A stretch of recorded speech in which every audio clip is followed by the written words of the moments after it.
All right. Good morning, everyone. This is Ashley Vaquero with the Office of Charter Schools. We are live streaming right now, and I'm going to take attendance really quickly just before we get started.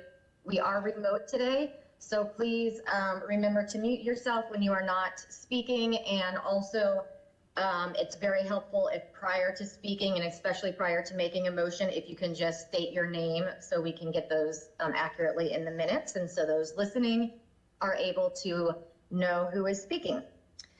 Stephen Gay. Present. Bruce Friend. Present. Rita Hare. Present.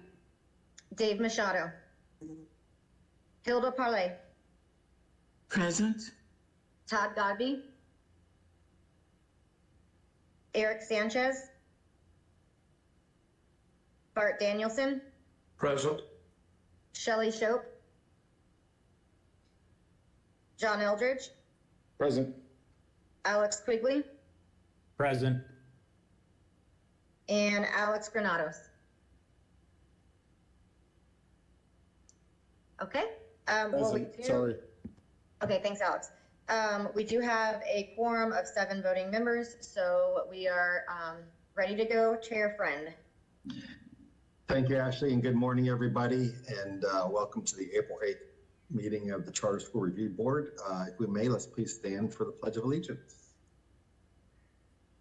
I pledge allegiance to the flag of the United States of America and to the republic for which it stands, one nation, under God, indivisible, with liberty and justice for all. Reading of the Charter School Review Board ethics statement. Board members are reminded that it is our duty to avoid conflicts of interest and the appearance of conflicts of interest as we handle the work of the Review Board. Does any member of the Review Board know of any conflict of interest or appearance of conflict of interest with respect to any matters coming before us at this meeting? If yes, please state them for the record. If during the course of the meeting you become aware of an actual or apparent conflict of interest, please bring the matter to the attention of the chair. It'll then be your duty to abstain from participating in discussion on the matter and from voting in the matter. Our Charter School Review Board's mission statement. The Charter Schools Review Board works to ensure the existence of high quality charter schools in North Carolina. Again, I want to welcome everyone this morning. We have a busy agenda, but hopefully one that won't take us the entire day or only half a day if we're fortunate. All the meeting materials were sent out to us in eBoard from Ashley's office. Can I get an approval for a motion to approve today's agenda? Mr. Chair, this is scheduled. Thank you, Hilda. Can I get a second? This is Bart Danielson, second. Thank you, Bart. Any discussion? Okay, all in favor of approving today's agenda, please state aye. Aye. Aye. Aye. Are there any nays? Okay, that passes unanimously. We were also provided the meeting minutes from our March meeting last month. Hopefully you've had a chance to review those as well. Would anyone like to make a motion that we approve the March minutes?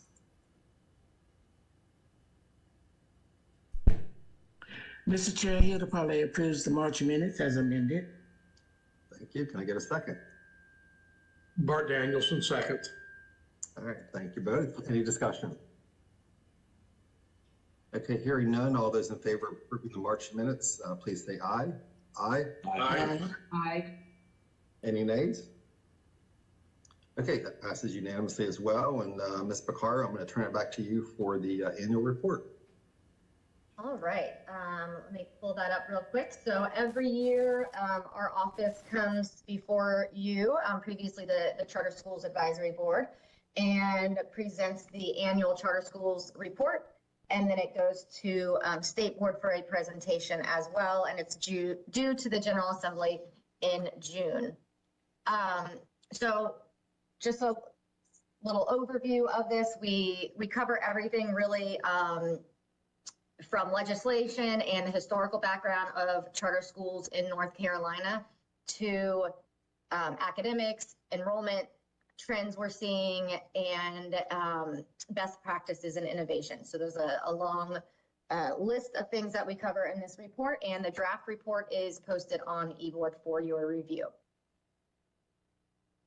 If we take a look at the numbers as they stand currently in North Carolina, we have 210 charter schools operating in the state. As of March 22nd of this year, there were 145,075 students enrolled for, that was for the 22-23 school year. And that represented over 10% of the total state enrollment. We do an annual survey every year for charter schools to get an idea of waitlist data. We don't keep that data, obviously, as the schools run their own lottery and admissions process, but we did have 169 schools reporting a waitlist for this current school year, totaling over 85,000 students. 83 of those charter schools reported a waitlist of 200 or more, and we actually had 37 of those with 700 or more students on the list. And then we had a total of 31 schools who reported a wait list of more than 800 students. And those were schools that were ranging in 26 different zip codes. And you can see all of we've listed the zip codes and some more data about that in the report itself. So clearly the numbers are showing we continue to increase enrollment, we continue to increase the number of schools operating in the state, and waitlist data is showing an increase as well. Looking at the background of charter schools in the state, as you all know, in 1996, we saw the passage of the Charter School Act, so implementing a system of charter schools with 6 stated purposes listed here, ranging from improving student learning and different innovative teaching methods to providing parents and students with expanded choices. The oversight for charter schools now lies with your board. So no longer the Charter Schools Advisory Board, but as you know, House Bill 618 converted the advisory board to the Charter Schools Review Board and shifted the authority of charter school oversight. Your authority now includes the approval of charter applications, the approval of material revisions, which come before you as amendments, and the renewal of charter agreements, all which you have already taken part in this year. There also is a defining of the role of the state board in House Bill 618 to include rulemaking, funding, appeals, and accountability. The right of appeal was something different this year that began implementation, and we have, as you know, seen a few appeals to the state board this year based on non-renewals. And I believe possibly, I think we might have had an application as well. The membership, you guys know this, but this will go before the state board as well for their information. Legislative updates. So each year we report on any legislative updates. Each year there is usually some minor updates to legislation. I would say this year is probably, certainly over the last several years, the most significant legislative changes we've seen. And we've reviewed many of those in the report itself, but I'll also touch just briefly on some of the ones we feel in the office are either the most kind of obvious, largest changes, or just have the most substantial impact in terms of what we are doing work-wise. So the change from CSAB to the review board, so from an advisory to an authorizing board, has been obviously a major change. There has been language added, I believe it was in the omnibus bill, that no impact statement consideration is allowed in reviewing charter school applications. So this is a big difference. We usually, part of our application process was actually requesting those from districts. Those are no longer allowed to be considered, so we have ceased doing that. There is language added regarding subgroup performance and how that can be taken into account for renewals.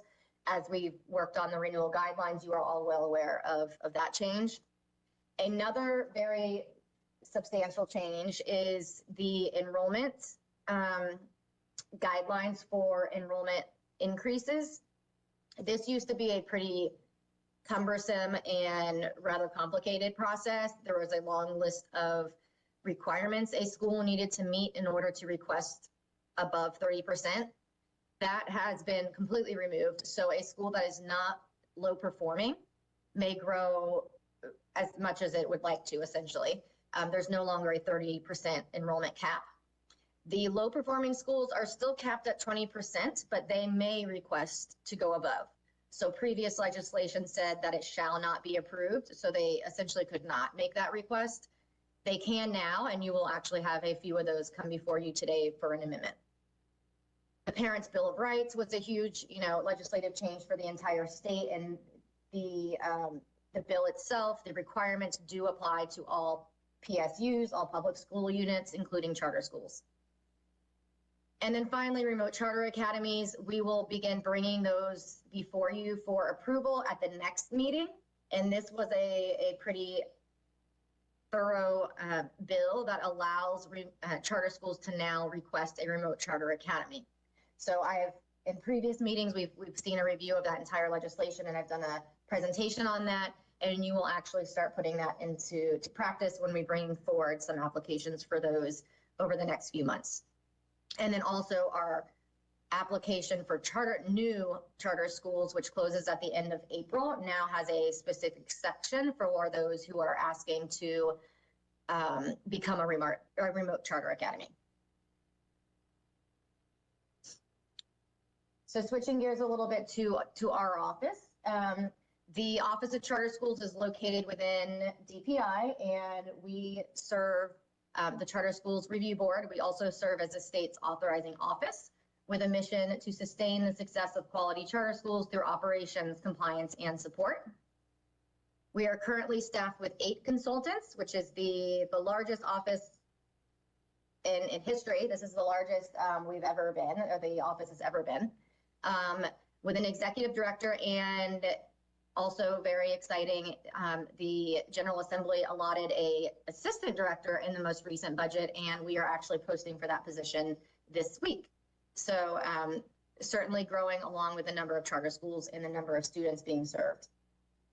Our office structure, along with the growth, has been restructured a bit into 3 specific teams that really kind of pinpoint the main areas of our work. We have authorizing, accountability, and external support team. Looking at accountability, charter schools are held accountable to their students, to families, to staff, and to the North Carolina taxpayers through systems laid out in statute, rules, and policy. And then in addition, as you know, our office, your board, and the state board work together to ensure accountability through all of our processes, including academic monitoring, accountability systems, renewals, and closures. Looking a bit at closures, we tend to get a lot of just public records sort of requests about closures in the state, and they actually fall under 4 categories, which sometimes I feel people have a little bit of trouble understanding the difference between. So relinquishment is when a board voluntarily surrenders its charter, essentially turns in its charter to the state. Assumption occurs when a board's charter is taken over or assumed by another charter board. We've only had that happen one time. Non-renewal, as you know, occurs when the school fails to receive a renewal term and the charter agreement expires. And then revocation occurs when a charter board's charter agreement is revoked. So non-renewal is obviously only happens during the renewal process. However, revocation could happen at any point. You could decide to give a charter school a 3-year, for example, charter agreement or renewal term, and then, in a year from then, decide that revocation needs to occur. As this report focuses on the 2022-23 school year, we do include information about the schools that closed during that year, and we had 2 charter schools that were non-renewed, both which were located in Charlotte, Mecklenburg. Over the course of the charter school history in North Carolina, there have been a total of 90 charter closures. 22 have been revoked, 53 have been relinquished, and 14 have been non-renewed. Looking a bit at a little bit more at our accountability framework, we have what's called a performance framework. This is something that a lot of state authorizing offices and different charter school kind of authorizing entities tend to use. It is essentially a way to monitor a variety of different metrics and indicators for a charter school.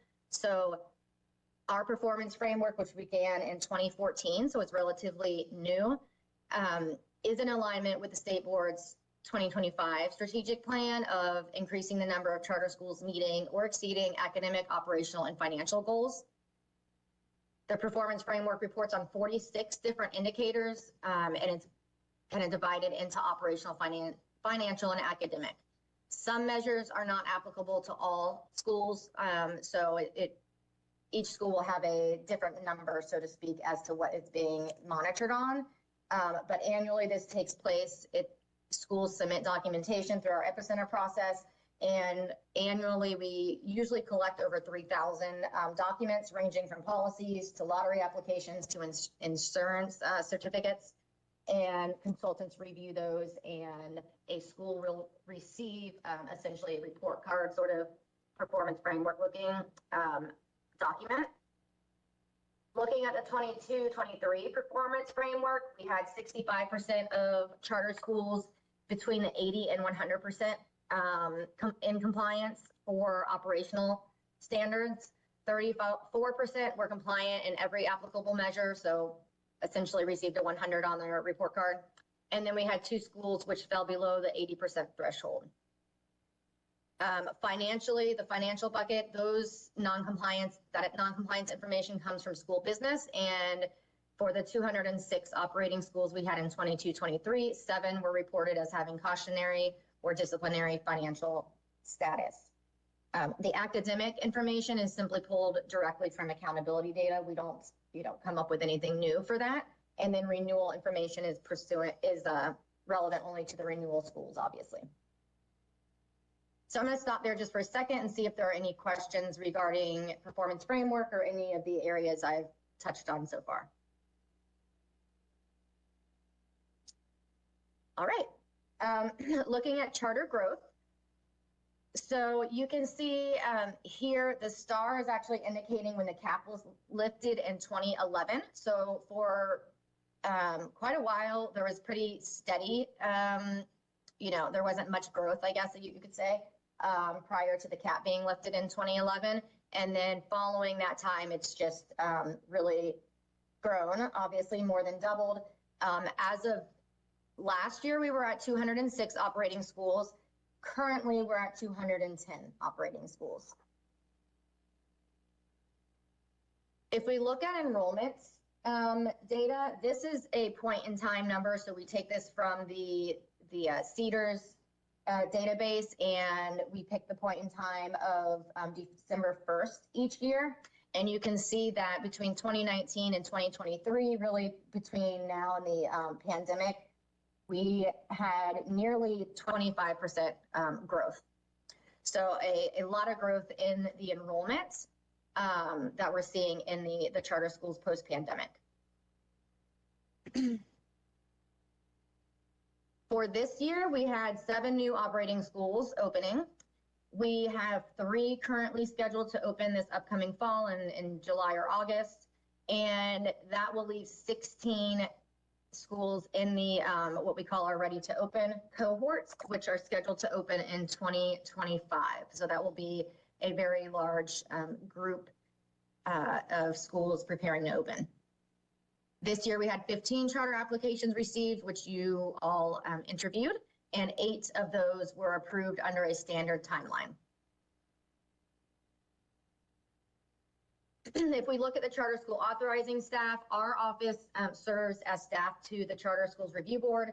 We create and implement, monitor, and support the authorizing process from the application creation to the final ready to open status.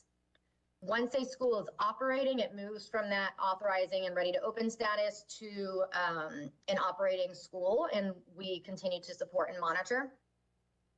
because we do both the authorizing side and the operational side, we support both non-operating school board applications and the 210 operating schools we have. There are national associations related to authorizing of charter schools. 80% of the current authorizers have a ratio of no more than 10 schools per full-time employee. I tend to think that my staff is kind of superheroes. We currently have a ratio of over 26 schools per consultant, and we get closer to 30 schools per consultant when we consider the applications and the ready to open schools we support. All right. Switching gears to look at our charter school populations, our students. This is the 2023 ethnicity and racial data. So this was for the 2022 to 23 school year. As we saw last year, the charter school demographics are continuing to get closer to mirroring the traditional public school demographic. And we continue to see, although we are definitely seeing a decrease in the gap between charter and LEA Hispanic populations, that is still the area we see the largest difference. Charter schools as a whole enroll slightly more Asian students, Black students, students identifying as 2 or more races, and more white students.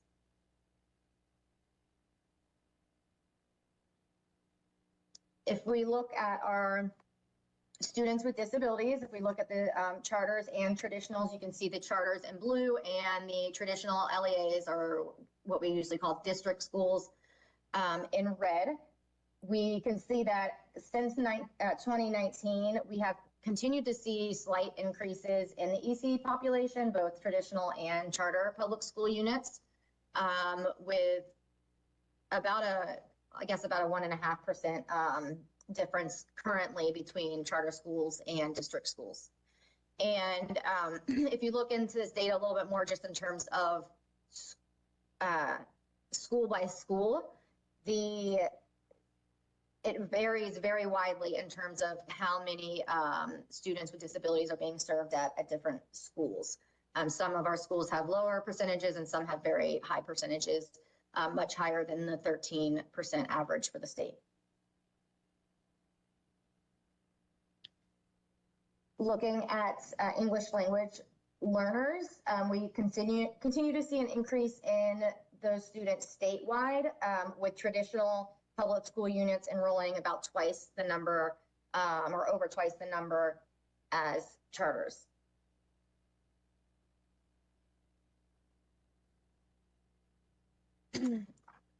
Economically disadvantaged. As of June 30th, this is a point in time taken in June 30th from the federal data. Charter schools enrolled 52,333 economically disadvantaged students, or just under 38%. And this is a large increase from the 2020 headcount. So it continues, you can see it also is continuing to increase statewide. Part of this is because the way it's calculated has changed a little bit to include any students that are part of Medicaid. So that is why probably we see a bit of an increase statewide for both charters and district schools. All right, charter school access. Over the last couple of years, we've continued to see, as you just saw, a growth in the number of economically disadvantaged students, not only in charter schools, but certainly statewide, and increasing and making sure that we are providing access to all students is certainly a mission of ours. In 2018, as you know, North Carolina was awarded a federal charter schools program grant. It was specifically targeted towards increasing economically disadvantaged student access to high quality charter schools. Schools received there were over 60 awards for subgrants to schools under that program. It did lead to an increase in the use and awareness of the procedure. And currently we have over 70 charter schools approved to utilize a weighted lottery. The report has included some information about how a weighted lottery works. This is never, this is something new we just added to the report this year as a kind of informative piece. We still sometimes hear confusion between a weighted lottery and a priority. So a priority in a lottery would be something like a sibling priority or a priority for a student whose family is in the military. Weighted lotteries work much differently and is aligned to federal guidance on how those must be implemented. So more information on that is provided in the report if someone is particularly interested in that. And this year we did see something interesting in some of our charter school legislation out from the General Assembly, which allows a specific Durham charter school who has been, I believe was one, if not the first charter school to implement a weighted lottery for economically disadvantaged students in the state. They are also going to begin a pilot weighted lottery program using walk zones. So that will be interesting to see how that rolls out and if that increases or at least sustains the economically disadvantaged population at that particular school. Transportation, we all know that transportation is incredibly important for access to charter schools. This is the most recent data for the 22-23 school year. We have nearly 60% of charter schools provide busing, traditional busing. The other schools either provide as needed, a combination of public transportation or coordinated carpool programs. We also have, we track the data for the National School Lunch Program that comes from their school nutrition division here at DPI. And we continue to see an increase in the number of schools using the National School Lunch Program. And currently we are at, for the 2022-23 school year, 82 schools, up from 76. So we also continue to see an increase in that. There is more information provided to the General Assembly regarding transportation in our transportation grant report that we submit each year. This year, the number of eligible expenses submitted from charter schools totaled over $8.5 million. So it is certainly a very popular and needed grant program. There is only $2.5 million to allot. So schools, essentially what we do is we just have to reduce the number of the awards, the amount of their awards for all the eligible schools. And I will also point out that the 8.5 million in eligible expenses does not include bus purchases. So considering how expensive buses are, I think that's quite telling that transportation is obviously something that is very costly and that schools are trying very hard to implement. I think I saw a hand. Was that you, Eric? That was an accident. Sorry about that. That's okay. Okay. Any questions before I move on to academic performance? All right. So taking a look at academic performance, this was the second year that we had academic data post pandemic. We can see that we have 56 of the 199 schools that received a school performance grade. So about 28, a little bit over 28% receive an A or a B. Nearly 40% of charters score a C. And then you can see the numbers for our low performing charter schools. We have 4 schools that receive an alternative model grade, and then we had 3 that were did not receive scores because they did not have tested grade levels. If we look at growth status, 140 of the 199 schools with, 98 scores with growth scores met or exceeded. So 70.7% of charter schools are meeting or exceeding growth, which is certainly a number we would are proud of, but would also like to see improve. The school performance grades, as you know, only take 20, that calculation only uses 20% growth status, and 80% of that is the performance grade.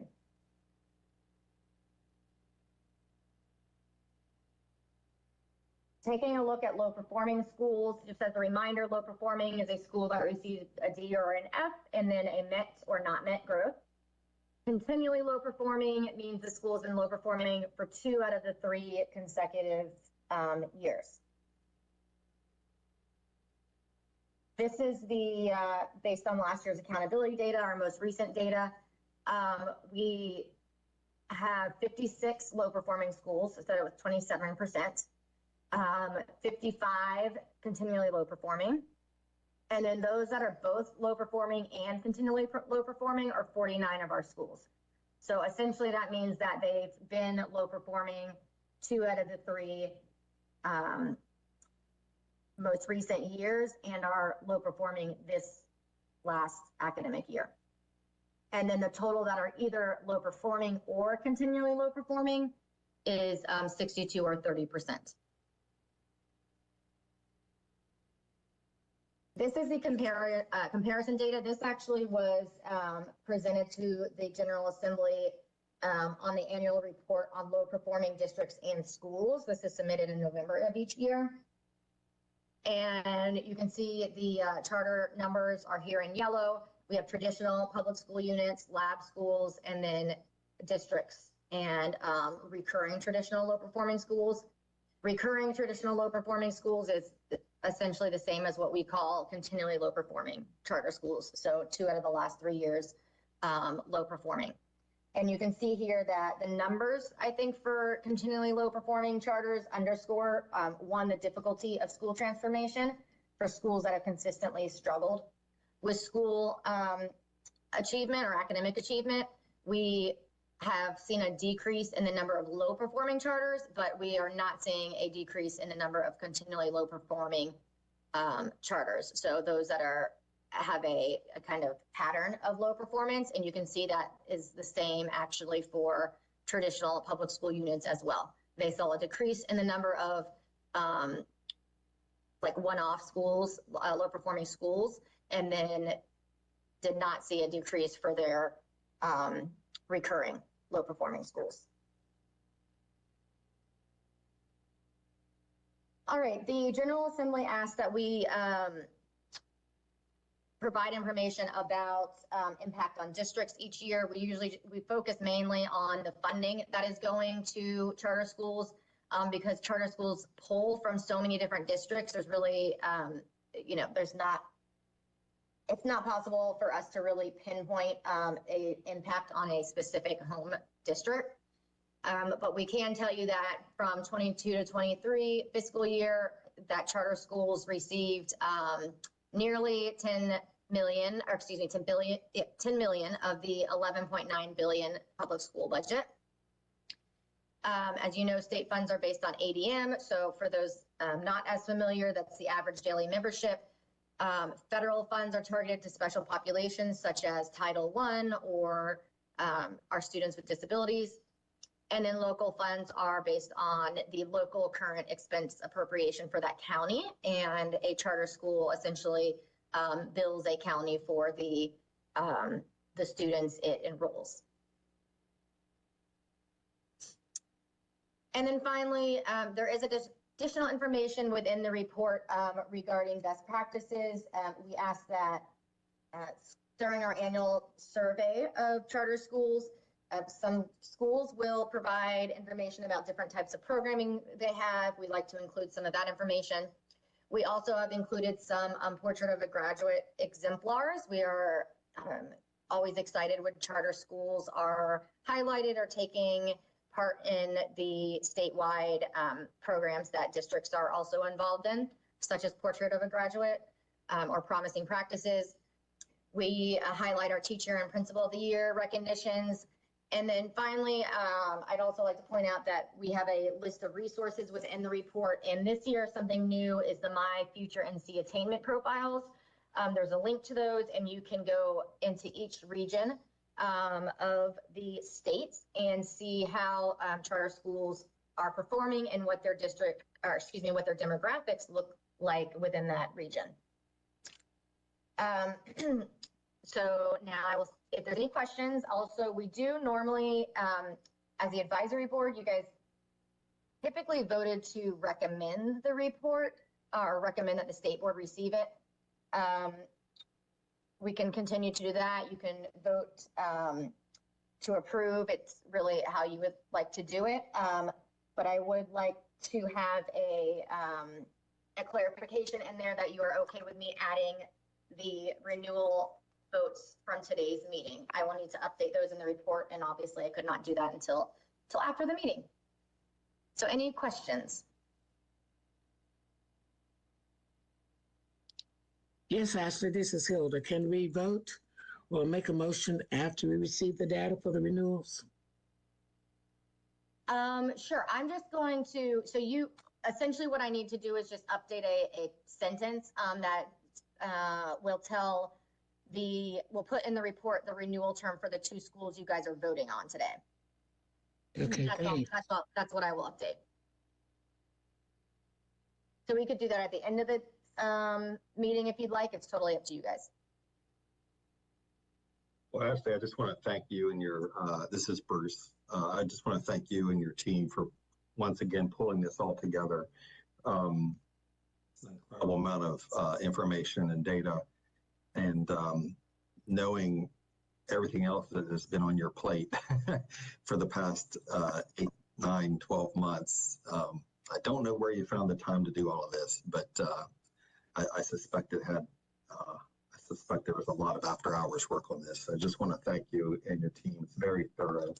I would concur with your comment that while your office is made up of a bunch of superheroes, you are doing a tremendous amount of work. And while the office may be the largest that it's ever been, I think it's still a little bit behind the human resources support you need when you're managing over 200 and supporting over 200 schools. So just hats off to you and your team for that.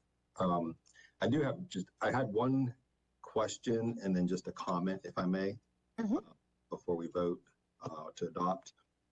To go back to page 17 of the document, I think this is where you were in the operational compliance measures. I'll give you a chance to pull that up here real quick.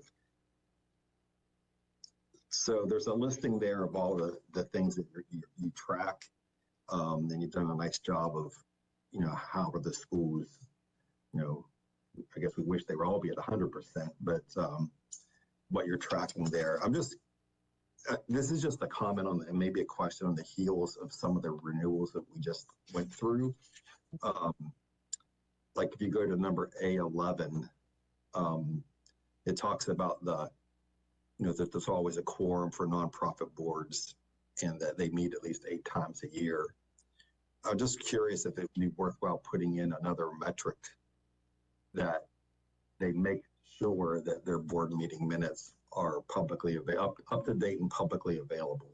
I think we found in some recent cases that board minutes were either non-existent, at least to the public from the website, or that what they posted as minutes weren't really minutes, they were really agendas. And in some cases, the minutes were very poorly written that I'm not so sure would pass the legal criteria of giving a reader a true insight of what was happening at the meeting. So all that's just to say, I'm just wondering if we add that either to that statement A11 or come up with a new one that making sure that we are indeed making sure that those minutes are available and that they're accurate. So, Yes, absolutely. And actually that's something that we've had several full office staff meetings regarding performance framework. And, a school can have a policy or can have can say it at their meeting a certain number of times a year. that doesn't always mean that, they're implementing it or they're doing it correctly. So we have been discussing as a team how to really, one, improve performance framework so that the schools that are doing things right, it's an easier kind of, not as burdensome sort of collection of information. And we will be rolling out this summer, actually, some revisions to performance framework. We've gone through every indicator to, one, determine if it's being collected somewhere else. So for example, if the auditor is already looking into something like certification, whether we need to have, we don't want a school having to do it in two different places, essentially. And then in terms of the board meetings, which has definitely been something we've been concerned about, in meeting minutes and those sort of things, we're trying to align it more with our governance non-compliance. So now that we have a bit more staff, we're able to, we're really focused on our risk team and being able to monitor a little bit better than we had previously. So yes, we are taking that all into account, and we're certainly provide drafts and get feedback from this board about any changes to the performance framework prior to our next year. Yeah, thank you for that. Yeah, I think we got examples from the most recent renewal cohort that either having that information or not having that information, weighed into our decision making. So the other one is just page 8. This isn't really a question as much as it is just an observation. Wow, we've got a lot of all of us except for Mr. Quigley have terms that end next year. So I just call that out, that be some work to do on that end as well. So yes, and I believe in one of the charter school related legislative items this year, there's language about some type of rotating, or I'm forgetting the exact language now, but yes, I think they're trying to prevent that from happening in the future with the way they're going to stagger terms, is the word I'm looking for going forward. Yeah. So it just caught my eye. Alex, you might be in the position of really breaking in a whole new group. Yes. And a lot of new charter schools that year, so those were the only things I had. Did anyone else have any questions or comments for us? Yes, I do. Ashley, this is Rita Hare. On table 9 on page 43, and first let me just say I concur with Bruce, that excellent compilation of data. I always look forward to this report every year, so thank you and your team for all your work. On table 9 on page 43, I just wondered if it's possible to include the percentages. So in this comparison, we would be able to see the numbers of charters versus traditional proportionally to the total number of schools. Currently, it doesn't really tell what % that is. Yeah, let me, so I pulled this comes directly from another report. And I didn't have the denominators to be able to do that. Okay. So if I can get those from the right office, then I will certainly add those. Okay, I think that would be helpful, again, for comparisons, in a ratio way. Yes. Thank you. I can reach out and see if I can get that from them.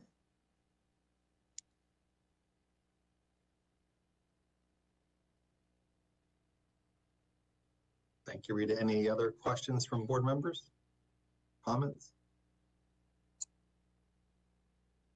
Well done, Ashley. Hilda Perlay. Thank you. Thank you. You're welcome. And your team. Thank you. Well, Ashley,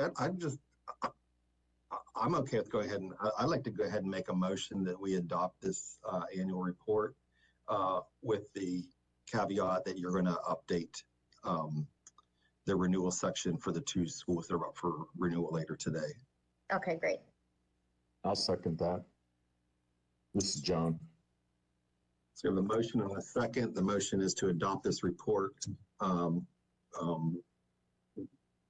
with a disclaimer that it will be updated later today based upon the 2 renewal school votes that we have before us. Any discussion? Okay, Ashley, why don't we go ahead and do a roll call vote? Stephen Yang, Aye. Bruce Friend, Aye. Rita Hare, Aye. Hilda Parlay, Approves. Todd Godby, Aye. Eric Sanchez, Aye. Bart Danielson, Aye. Shelley Shope, John Eldridge, Aye. Alex Quigley. Aye. All right, thank you. We will, I'll present that to State Board in May and June, I believe, and then it will, we submit it to the General Assembly in the middle of June. Great, thanks. Great job again Ashley, to you and your Thank team. you so much. Okay, moving along. I think next up is Dr. Norns with the RTO cohort update. Good morning, board. Coming to you from our wonderful conference room on the first floor. This is our great background. Good to see you all. So today's April update on the RTO cohort 2024 opening in August. We originally started this cohort with 12 schools. At this moment, we are working with 3 schools. Previously, there were 5 with 2-year delay requests, and I'm sorry, there were 5 that were delayed, and today there are 2 schools coming to you after this presentation with delay requests. So it's bumping it down to 3. We are in the review process, finalizing all RTO2 submissions. For insufficient findings, there is 1 school out of 3 that are currently being reviewed that still have insufficient findings since February 28th. And I am working really closely with that school to get those findings onto the emerging and developing side. There's about 5 insufficients for that school in particular. The next steps, we are working on May 20th for their final RTO reviews, including all the EC components, and the schools will appear in front of you if you wish in May, and also June 11th for their approval. And previously, there were 4 out of 5 schools with school leaders. All school leaders out of the 3 schools have been appointed, and I can give you more information about that if you'd like.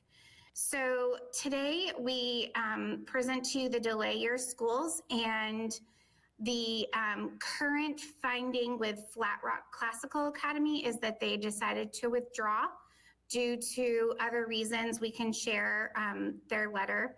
And Go Big is coming to you today for a second delay year request, as well as Nalanda Academy. And continuing on this list is North Oak Academy, West Triangle High School, Honor Prep, Dogwood Classical, and both Movement, Raleigh, and West Charlotte. Any questions about that before I move on? You can ask after too. So our first out of 3 schools presenting to you today is Agape Achievement Academy.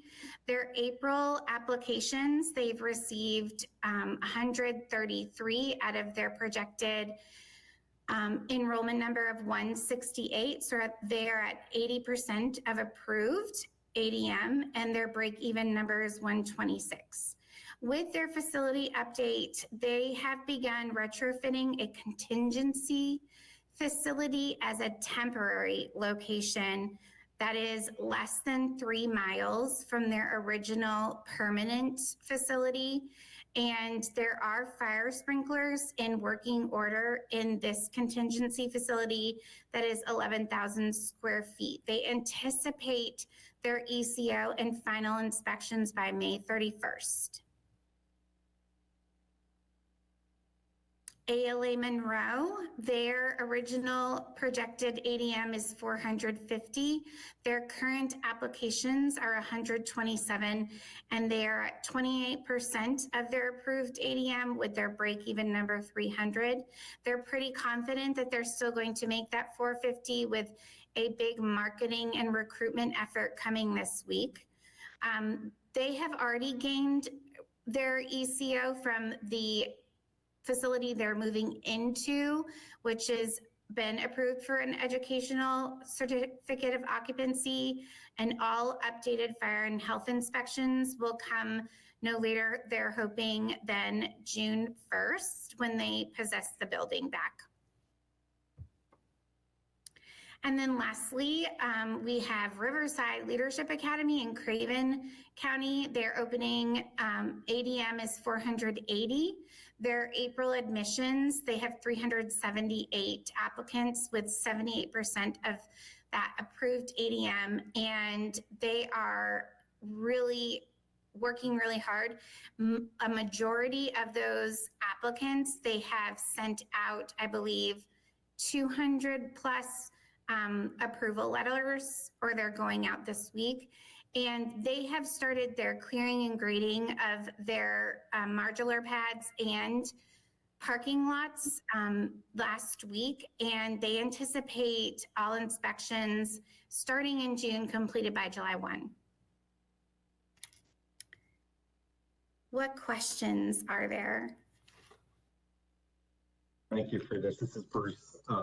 Friend, thank you for that update. Did I hear you correctly? In all three of these schools slated to open this fall already have a school leader in place? Correct. Thank you. Yes. Any other questions? If you have questions for these three boards, they have been told that you may invite them to come forward in May. So we just let Ashley know if you have further questions, and then they will see you again in virtual time on June 11th before their new Charter Leader Institute. Okay. Thank you so much. Thank you. All right, moving right along. Next up, we have an amendment request. Ms. Nowinski. Okay, good morning, everyone. We have 6 amendment requests for you today. 2 delays, 2 mission statement requests, and then 2 enrollment expansion requests. And all schools have been asked to be online by 9:45. So if you have any questions, hopefully someone's online to help us out. The first one is Go Big, which stands for Great Opportunities and Boundless Innovation for Girls. They are a K-8 public charter school approved to open in Mecklenburg County. Their original opening date was August of 2023, and they received a 1-year delay approval to open in fall 2024, and now they're requesting their second delay for August 2025. They have also had challenges in identifying the facility that would be appropriate and ready to open by August 2024. They did identify a viable facility near their targeted zip code of 28217, but the owners of the site have requested an additional year to enhance the facility for educational use. They have identified a contingency facility in the targeted zip code as well in case this one doesn't work out. And they plan to open with 300 girls in kindergarten, 1st and 2nd grade. During the delay, they also plan to try to secure additional funding to support their initial security deposits and upfit costs. And they have recently received their 501c3, so they feel they are better positioned to raise funds that they need, and those fundraising efforts have already begun. They're not requesting a change in grade levels or projected enrollment with this delay, but that enrollment chart has been provided for you. And so they have submitted all required documentation and are requesting approval for a second delay. And I see Dr. Crystal Howe is online if you have any questions that I can't answer. Thank you, Ms. Nowinski. Board members, this will be our opportunity to ask questions either of the office or of representatives of Go Big. A question that I have is, with these delays, are they continuing, what have they done around parent awareness, student recruitment? Are they still actively doing that work, or have they kind of putting that on hold until they get the facility in place? If they could just share a little bit about how they know that there is strong interest for this school, even with the delays. Dr. Howe? Thank you so much, and good morning to everyone, members of the Charter School Review Board. And I want to also thank the board members that I see present from Go Big. We have our board chair elect, Ms. Michelle White, and then I see our treasurer and of course our co-founder, Erin Howe, vice chair.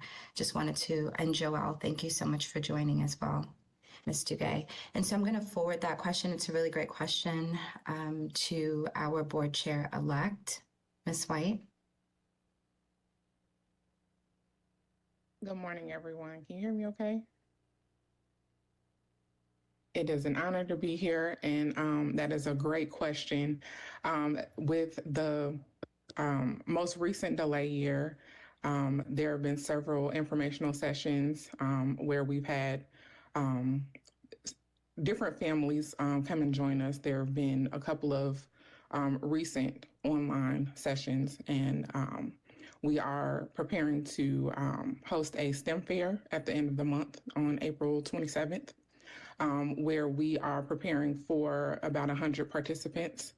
And so that will be a recruitment effort for families, as well as trying to recruit teachers as well, just so that we are trying to get the word out there in our targeted areas. And we definitely have a lot of interest. And one of the things that we definitely want to make sure that we are prepared to answer is making sure that we have that location. That has been our number one question that families have asked. And so the reason why we are requesting this additional delay year is so that we can lock down our location and be able to ramp up those recruitment efforts for the following year. Thank you for that. Just one more question, and then I'll turn it over to my fellow board members.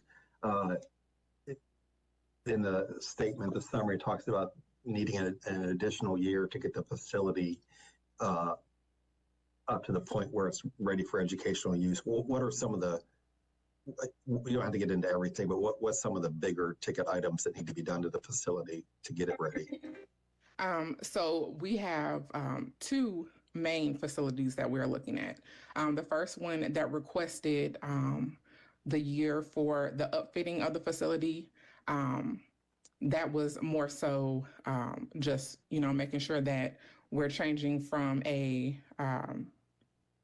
it's a facility, it's the Family Life Center of a church. And so we want to make sure that that's more aligned to educational use. But our primary facility that we really are looking for to be our permanent home is an actual former school. And so there wouldn't be necessarily too much upfitting for that. The time that we need would be to secure the funds for that. And so we have already begun to secure and submit applications for different grants now that we've received the 501c3 status. And so we are confident that having that time having that time to actually apply for additional funds, we will be able to exceed the amount that we would need for the security deposit for our preferred location. Thank you for that. CSRB board members, any other additional questions that you may have? Mr. Bruce, that was really my question too. But you note, young lady, that the school that you're looking at is a former school. I would still like to know exactly what the renovations will be for that former school. Need specifics, please. What needs to be done? Thank you for that question. I'm going to forward that to our co-founder, Erin. Ms.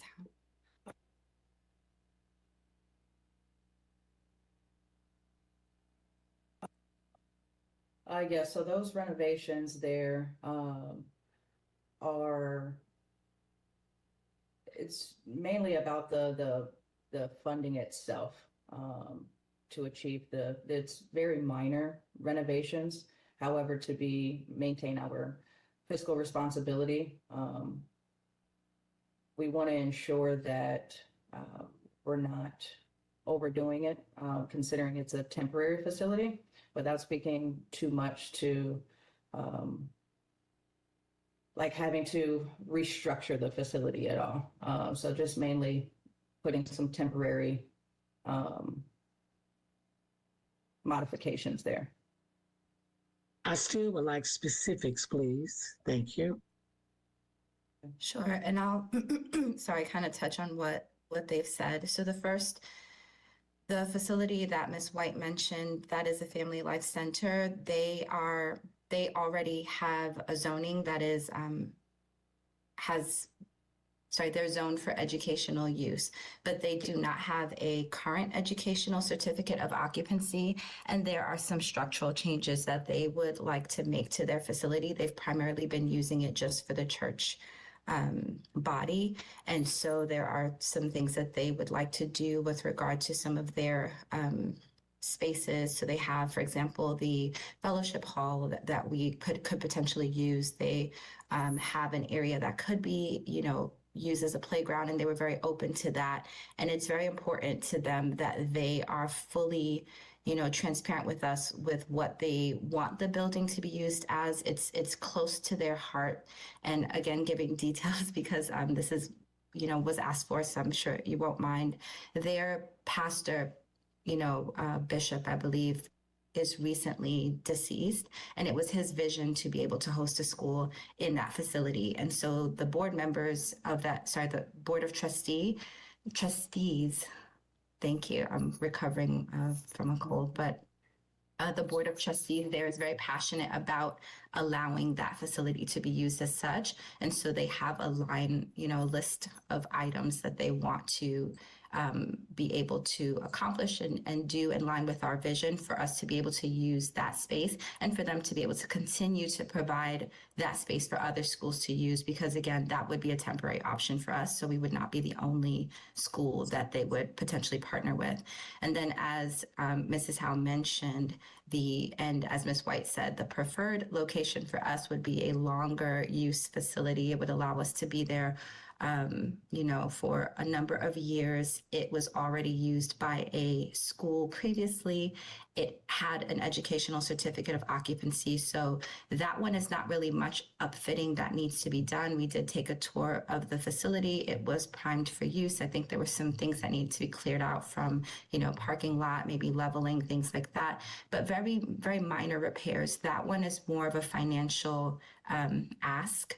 The owner has asked us to put down a security deposit, which we find is reasonable. So our efforts are going to be put and have already begun to be put toward fundraising for that facility in the hope that we do acquire that one and then also have the church, partnership to continue in case that does not pan out. Thank you for that response, but I still didn't get my question answered about specific renovations that need to take place. I apologize. And maybe if you could lend more clarity, do you mean specific to the church location or to the former school? The former school. Oh, okay. The former school is, for the first year, no true renovations need to be made. We have to, the roof needs inspecting. Right. That is a potential cost. But otherwise, the facility, it has several different bathrooms, and which two of the bathrooms, the stalls need to be adjusted for the lower grades. However, those stalls, for the first year, they'll suffice because those stalls do meet requirements. However, as we grow, we could potentially need to modify those as well. That is a space, it's a open space in which we can put, it's be very flexible, right. Within potentially putting like dividers in or something of that capacity. As stated previously, it's not anything that we're willing to put up like large structured permanent walls, so that way we can avoid having to rerun like fire sprinkler systems, HVAC systems, things of that capacity. Again, it's a temporary space, so we're not looking to allocate those funds towards something so permanent. Is that That's better. Thank you. That's Okay. better. Thank you. Yeah, and also the parking lot, Dr. House spoke of, that's a cost that the landlord is going to absorb. Thank you. You're welcome. Thank you. This is Rita Hare. I have a couple of questions. Is this a good time, board members? Crystal, let's see. Is it now Dr. Howe? Yes, it's been Dr. Howe for a bit. It still feels new though. Yeah, I didn't have that in my notes. So congratulations there. Thank you. I appreciate that. It looks like you've had a shift in your board. I'm just wondering if you could tell us what the changes that have occurred. You have a new chair. Is the old chair still on your board? And what other Yes. new things have happened there? Thank you so much for asking that. And thank you for the congratulations. Yes, so I am still currently chair, but I'm also the proposed school leader. I have always been, considered as such, hoping to be, but not necessarily identified as such.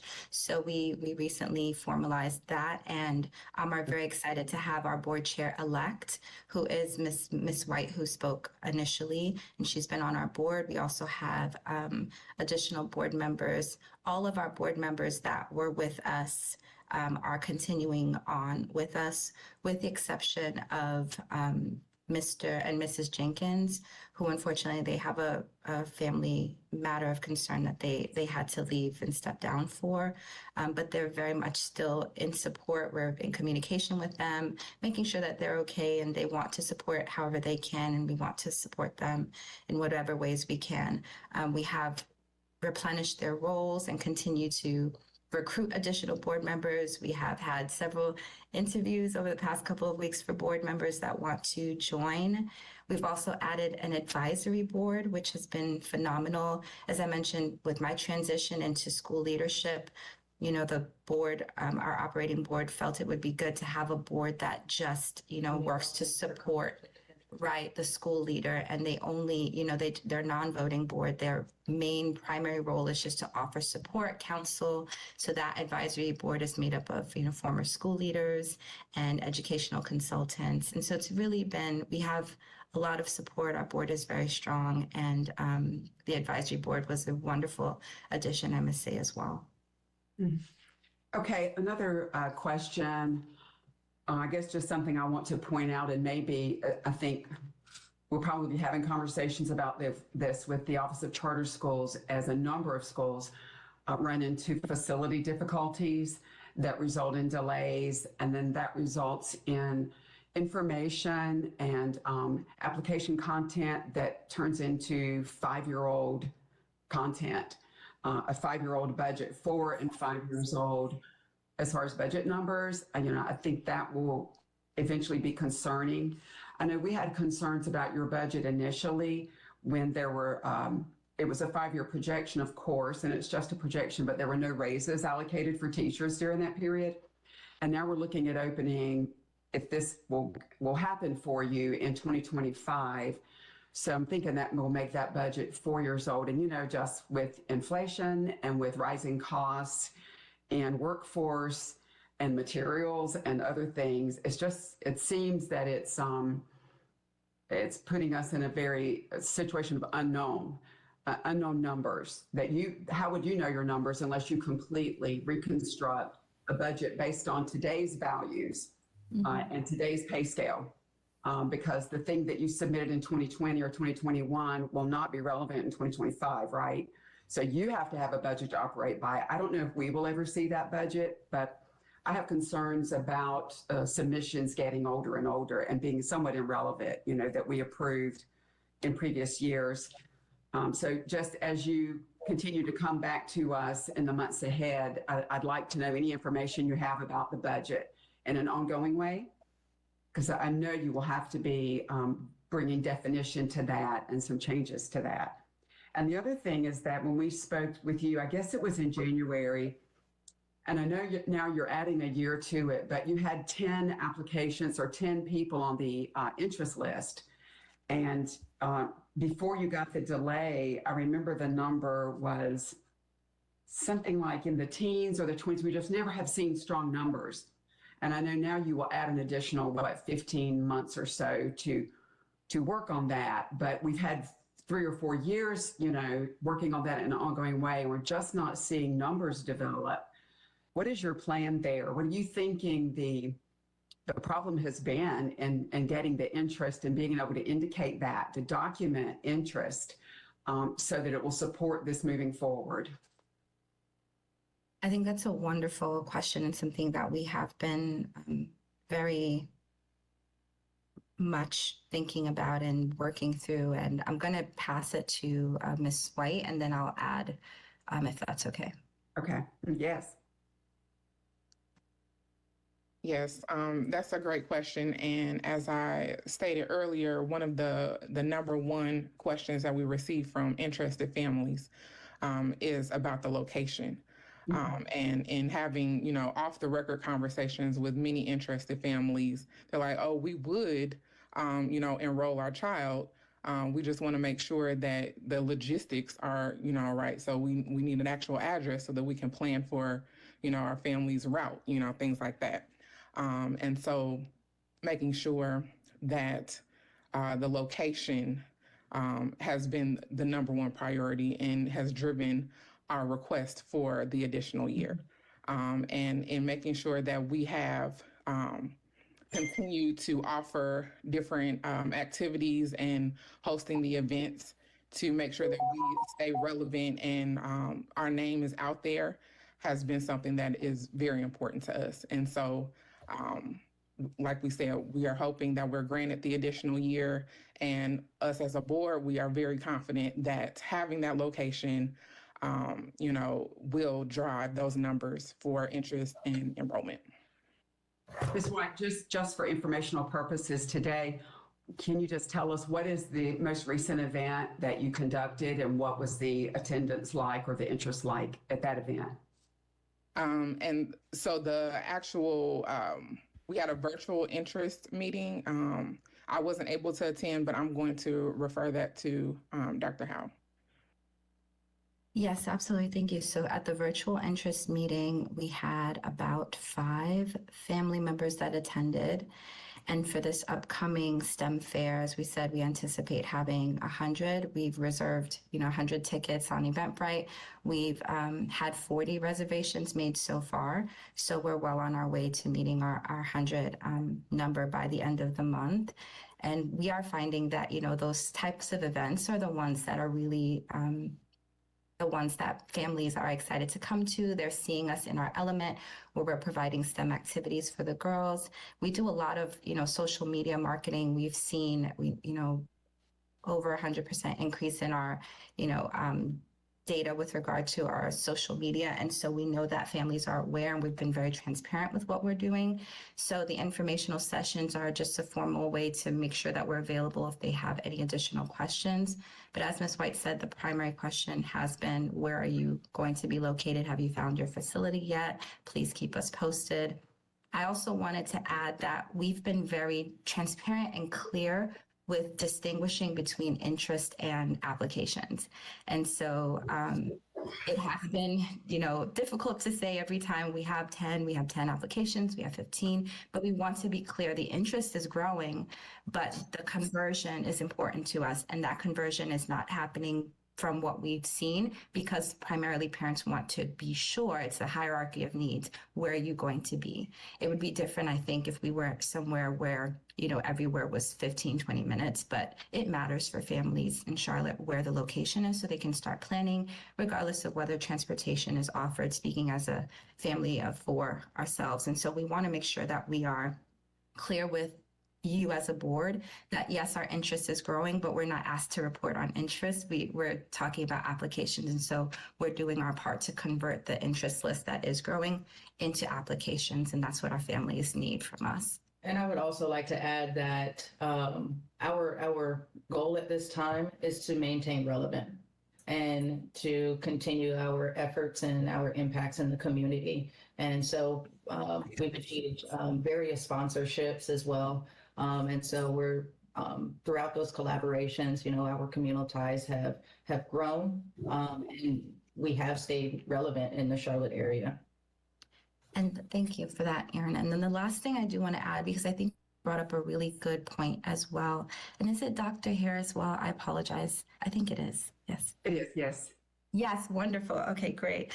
Yes, Dr. Hare, I appreciate you talking about the budget. And that's one thing we have enjoyed working with the Office of Charter Schools, and they have done a phenomenal job of making sure that our budgets have been revised and resubmitted during this time. And so we have been staying abreast of the changes and working with them to ensure that, as Erin said, we have a relevant budget, as well as continuing our partnership with Charter Success Partners, because we know they work with schools that are currently in operation. So they're also able to give us insights into what the relevant budget should be. Mm-hmm. Thank you. That's good. Any other questions from board members? Yes, I have one more quickie. Erin Howe, what is the relationship, Dr. Howe, to you? Yes, thank you. She is my spouse.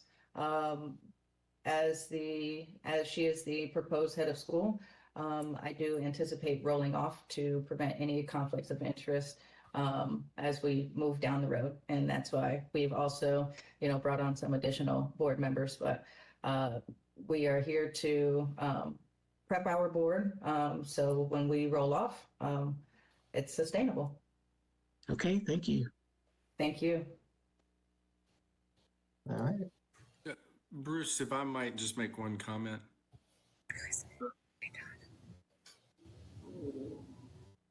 Go ahead. Okay. So I would like to note that you talk about just tracking applications for enrollment.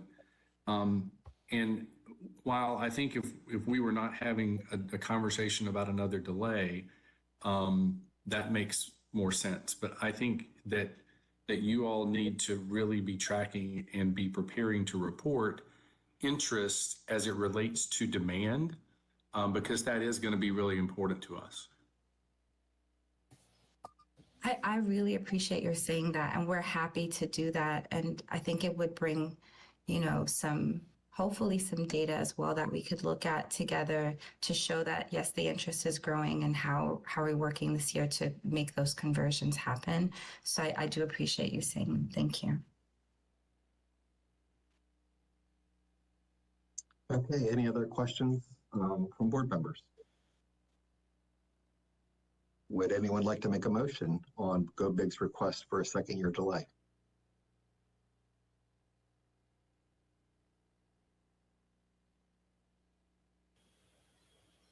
Bruce, this is Todd Godby. I would make the motion to grant a second year delay. All right, thank you, Todd. Can I get a second?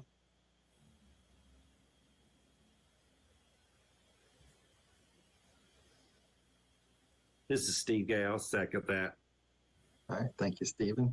Okay, we have a motion and a second to approve the second year delay request from Go Big. Is there any discussion from board members?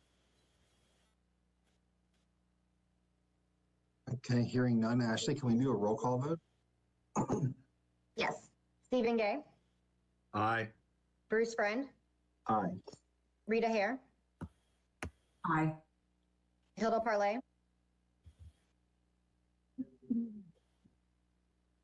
Hilda, Approve, with proof coming. Todd Godby, Aye. Eric Sanchez, Aye. Bart Danielson, Aye. John Eldridge, Aye. Alex Quigley. Aye. All right, it passes, and Crystal will just continue to work with you with Dr. Norns, okay?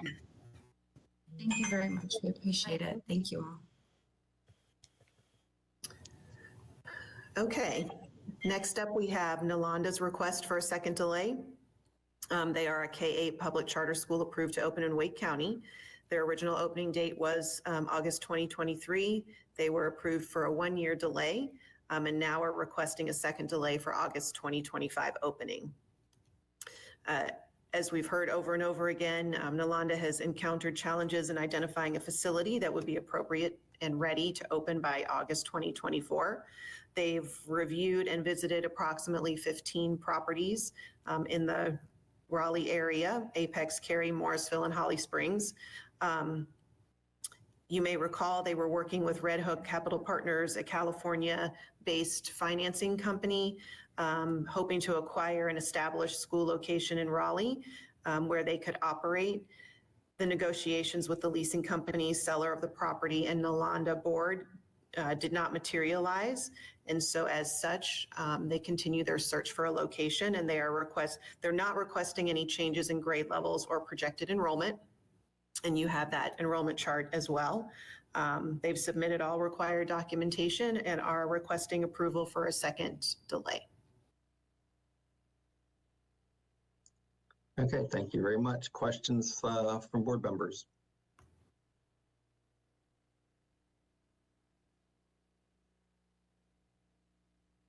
Do we have representatives from Nalanda on the call today? Yes, I see at least one, maybe more, two. No, Yep. no. I'm Gopal. There's also Dr. Raj and Sandeep Agarwal and Amy and Dr. Swinson. Dr. Swinson and Dr. Abnish Singh. Okay, thank you. Just hang tight if we have any questions for you. We'll give you a chance to respond. Any questions or comments from board members regarding this request? Bruce, this is Rita Hare. I think it would be good to know if there have been changes to their board or to the leadership. No, not yet. Good morning, all. This is Dr. Palavram. Yeah. So your board is the same? It's the same. Okay. And your application came through in 2022, is that correct? Yes. January 2022. So it's been 2 years. It'll be 3.5 years when you open. You're still K2 146. Now you're K3.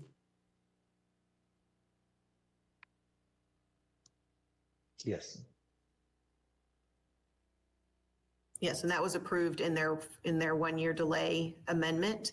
That was adjusted at that time, so they're not changing it from the first delay to the second delay. Okay, thank you for clarifying that because I did have both types of notes. So they're K3 146 now and will remain that way? 196. 196. Yep. And I think they've given us the same type of scenario where you're just not able to produce the kind of interest list that you believe is out there because you don't have a location. Is that correct? Yeah, Gopalji, I want to take up that question.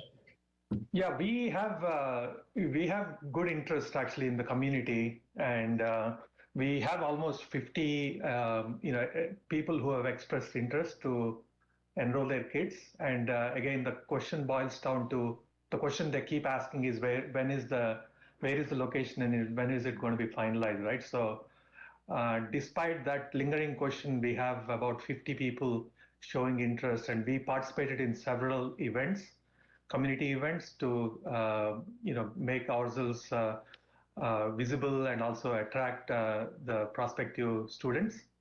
And so it's really boiling down to that. And we conducted several social media campaigns as well.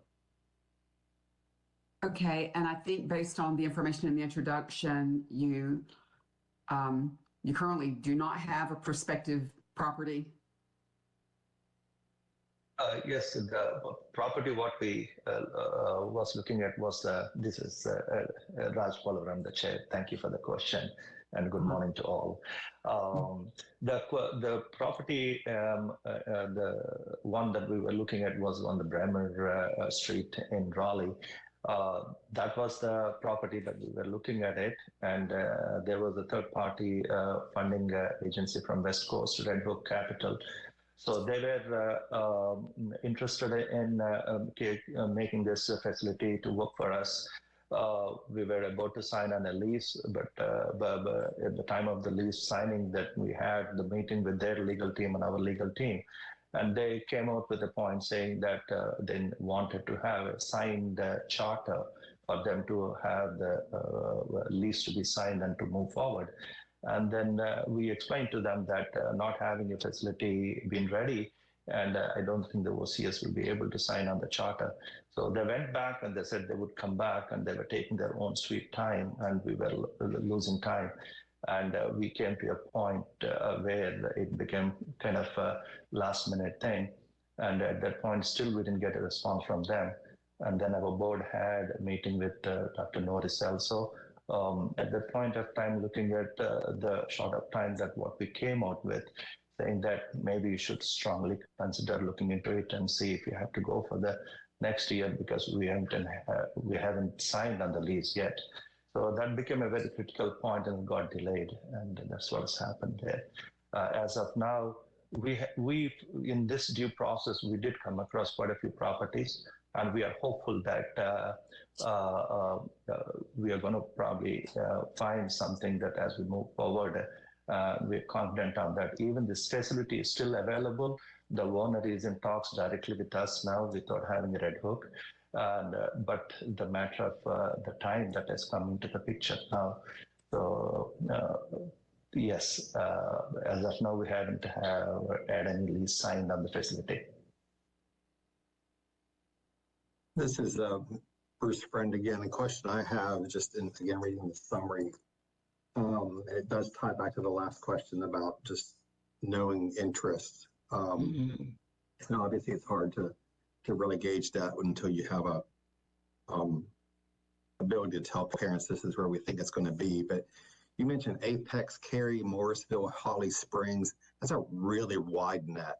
I mean, you from southern Holly Springs to the northern part of Morrisville is it's all part of Wake County, but that's a significant geographic as well as just travel time distance. So is there an area within there that you're really trying to hone in on, or are you more just wherever you find the property that fits your needs, that's where you'll go, regardless of what city it's in?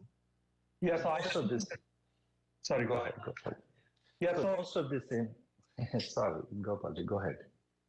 Yeah, so we were initially concentrating in the Morrisville, Apex, and Cary areas, right? But the fact that we found the school building in Raleigh, that didn't stop us, and we started campaigning with that school location put in the website, and we got a lot of interest. Despite that, 60% of our enrollment interest still is coming from, I'll tell you, Apex, Cary, and Morrisville, right? And the rest of it came from places as far as Gardner, Fuquay-Varina, New Hill, Clayton, and Durham, and Raleigh, right? So, I 60% from these areas, and then the rest from the other areas. And we still, a lot of people, when we set up the booths, there was a lot of interest in people coming to our booth and inquiring about the school, where it is, etc. But again, they're all, kind of disappointed that the building is not finalized yet. So that's really the only thing. Dr. Raj, you want to add something?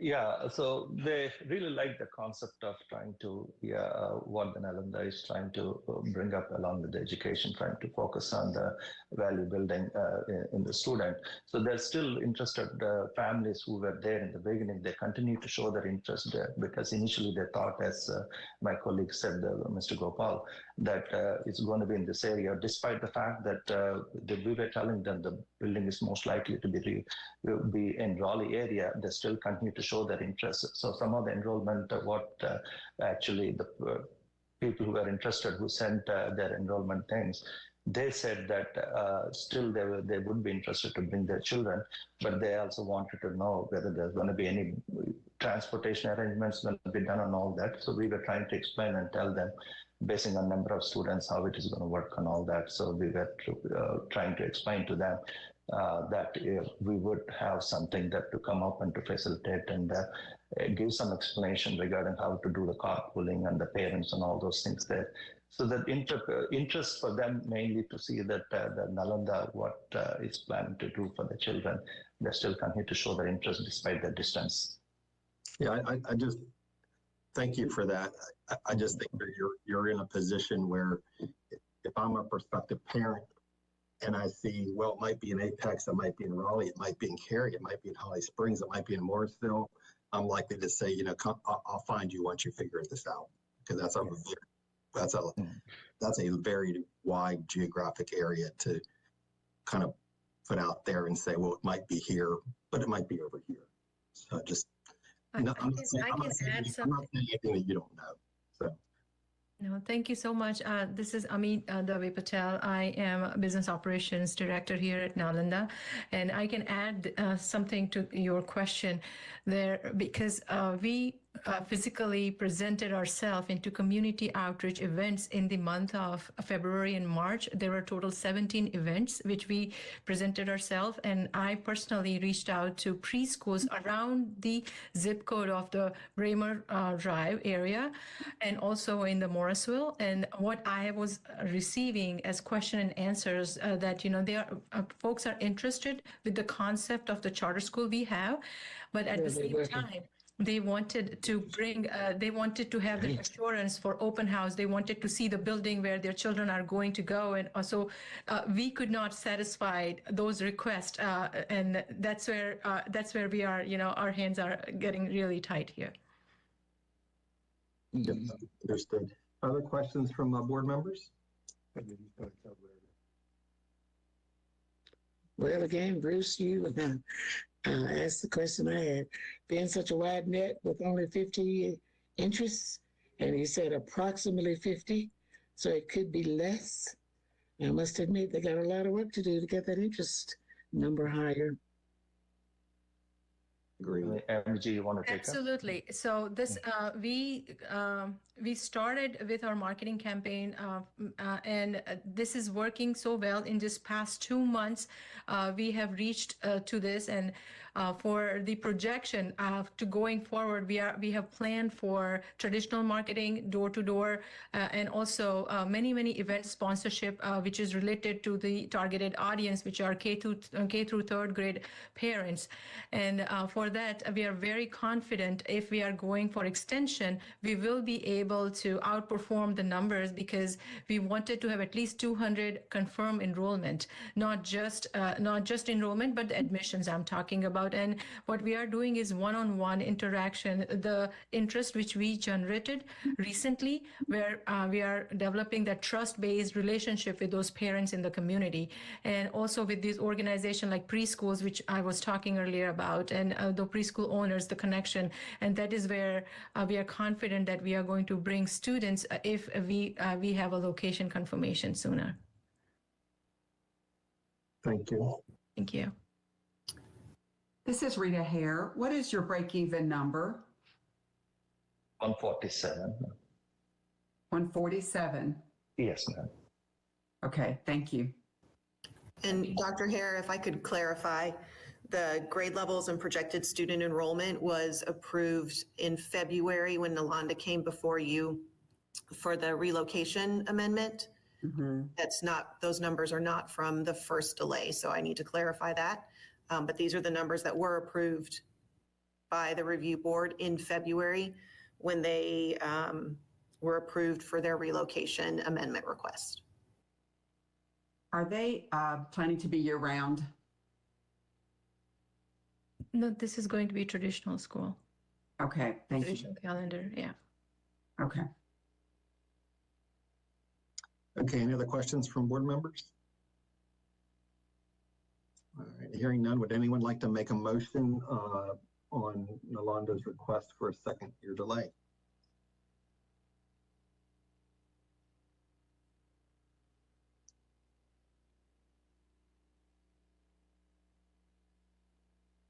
I'll go ahead and make the motion that we accept or approve Yolanda for a second year delay. Can I get a second? I'll second that, Bruce. This is John. Thank you. So we have a motion for the second and a second for the second year delay. Any questions? Comments? I'll just say I'm gonna approve this to give them more time, but I think that yeah, you've got your work cut out for you here in to get a site location up and running, getting the interest to have the enrollments. You know, and I don't want to be foreboding, and I don't want to predict the future, but I think that if we're not further along next year at this time, I'm gonna really struggle with any further requests for delays. So that's just my opinion. So any other discussion from board members? I concur with Bruce. Go to parlay does. I do as well, and I know that facility is becoming an issue with a lot of schools, and I remember we've had past discussions about this, but it does get more difficult to just continue to pass it off to the next year and think that all things would remain the same. As you said, zip code could vary widely, so that student population could vary widely, and all the demographics that go with that, as well as the budget and other considerations. So it's a tough place for the school and for the state, for North Carolina's education. But you do have an approved application, and I believe we're going to I think our vote will probably pass this delay. And you're the one making the investment, right? You are the one that has the work to do and the money to raise and the interest to get and to make it happen. So that's the reason I would vote and allow you another delay, because I know it's going to be dependent on what you accomplish in the next 10 to 12 months. Thank you, Rita. Any other questions from board members? Okay, we have a motion and a second to give you Nalanda another year delay. Ashley, can we do a roll call vote, please? Yes. Stephen Gay, Aye. Bruce Friend, Aye. Rita Hare, Aye. Hilda Parlay, Approves. Todd Godby, Aye. Eric Sanchez, Aye. Art Danielson, Aye. John Eldridge, Aye. Alex Quigley. Aye. All right, it passes, and Nalanda will continue to work with you with Dr. Norns leading the way. Thank you very much. Yeah. Thank you a lot. Okay, our next two amendments are related to mission statements. The first one is Quality Education Academy. They are a public charter school in Forsyth County serving about 675 students in grades K-12. And they have been open since 1997. They wish to change their mission statement to reflect their current model. The original mission statement was deemed wordy and difficult to measure, and so the school follows a business model, and the proposed mission statement aligns with that. The original mission statement is to maximize the educational potential of students by providing a stimulating educational environment that will develop each student's intellectual, spiritual, emotional, physical, and social potential to the fullest, and to effectively educate and utilize parents, communities, and churches in the education of children. The new mission statement is to maximize the educational development of our students relative to state requirements and our school's mission-specific outcomes at a per pupil cost that is in alignment with the two largest school districts in our state and the district in which our school exists. And Dr. Turner is online. She did share with me the input process that went into making this new mission statement, and it was quite extensive and included staff, students, parents, leadership team. And it sounds like it was a very lengthy process to get to this point. So if you have any questions, I'm sure Dr. Turner will entertain them for you. Okay, thank you so much. Questions from board members? This is Rita Hare. Who is our board chair who's online? Or school leader who's online? Oh, Dr. Turner is online, and I don't know if she has any board members online with her. We have several. Good morning. Thank you. I'm Dr. Turner, the CEO of Quality Education Academy. We have our illustrious board chair, Dr. Carruthers, that actually got online before me, as well as Dr. March, as well as Mr. Copeland, Mr. Jessup, and I believe Mr. Gatson representing our board. So Dr. Turner, your role is school leader? Yes. Okay. Well, My title is CEO. It's a business model. Yes. I'm next door in Davidson County, and it just stuns me that I'm not aware of the work of your school, but it excites me to hear that you're next door in Forsyth working for over 675 students, K-12. That's great. Yes. It's almost a curiosity question. Your mission statement now includes a phrase that is really, I would consider more of an operational goal of your cost. Can you just speak to why that has now been incorporated into the mission? Yes. And so with our cover letter for our request, there's actually a development model chart that I think is super important that folks be able to see.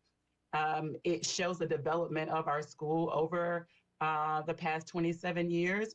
And so one of our innovations is using a business model for education.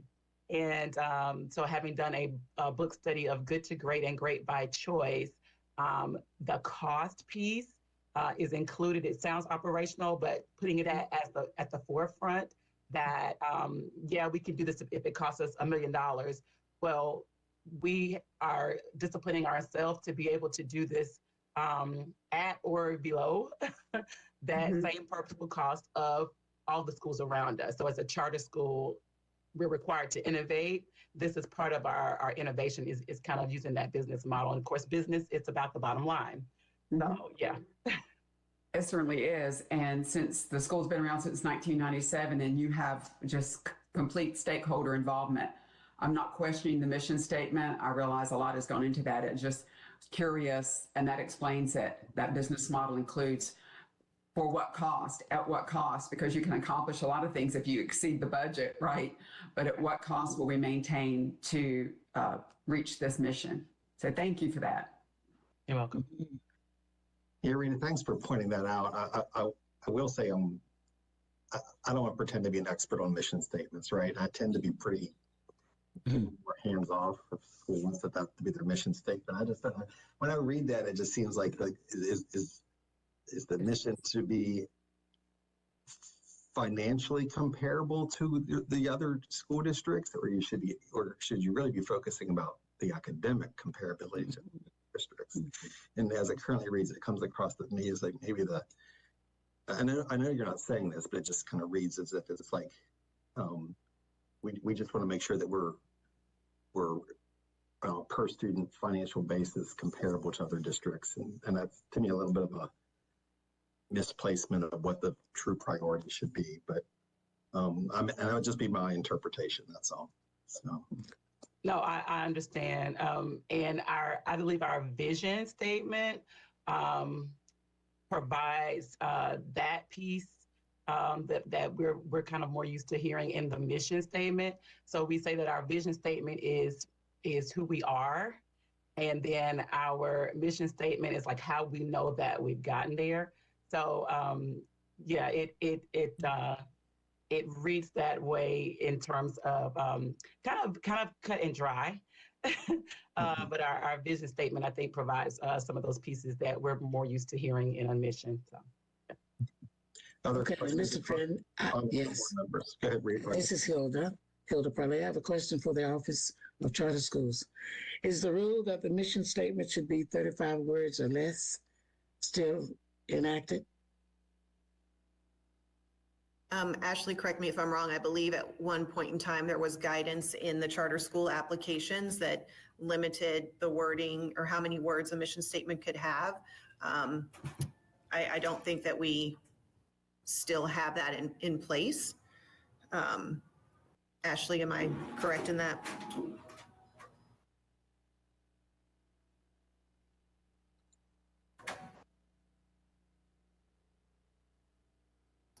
I don't know where she went on that, but I remember her answering in that way when this question came up before. I thought I was unmuted. Can you hear me now? Yes. Yes. At one point, yes, there was in the charter application, it asked for a 35 word or less, and I would have to check the current application to see if it's on there, but we typically have not monitored word count for amendments, as over the years, they've been all kinds of different word counts, just depending on what was required in that year's application. Okay, I think I recall seeing it, but either way, we need to be consistent and follow the law or follow the rule. Thanks. Other comments? Okay, hearing none, would anyone like to make a motion to accept this request for mission statement change for Quality Education Academy? Mr. Chair, this is Rita Hare. I move that we accept their amendment to adopt a new mission statement, quality education. Thank you. Can I get a second? This is John. I'll second that. All right. Any discussion? Okay, hearing none. Ashley, would you like to do a roll call vote, please? Sure. Stephen Gay, Aye. Bruce Friend, Aye. Rita Hare, Aye. Hilda Parlay, Approves. Todd Godby, Aye. Eric Sanchez, Aye. Bart Danielson, Aye. John Eldridge, Aye. Alex Quigley. Alex? Sorry. Aye. All right, there we go. It passes, and we will keep that in your school files here. Thank you. Thanks. Okay, next up, we have Millennium Charter Academy's request to amend their mission statement. They are a school in Surrey County. They serve approximately 680 students in grades K-12, and they have been in operation since 2007. They would like to change their mission statement to reflect their educational goals as a classical charter school. And the previous mission statement was comprehensive, but it was perceived as verbose and disorganized. And they believe the revised mission statement underscores their commitment to nurturing academic excellence and moral character and civic responsibility. So the original mission statement was Millennium Charter Academy is an independent public school whose classroom is the community, which invites parents, teachers, students, and the community to collectively challenge each child to achieve superior academic standards and to develop the highest moral character. We expand educational choice with an innovative, student-centered environment, producing lifelong learners equipped with the knowledge and critical thinking skills necessary to become leaders in the 21st century. I think Ms. Parlay, that probably hit the 35-word mark. The new mission statement is, the mission of Millennium Charter Academy is to form intelligent, virtuous citizens.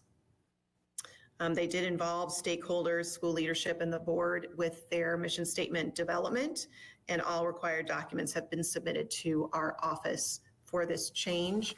I did ask for representatives from the school to be online. Do we have anybody online from Millennium Charter?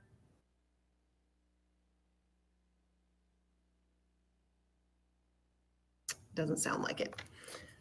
So I can attempt to answer some questions, but I'm not sure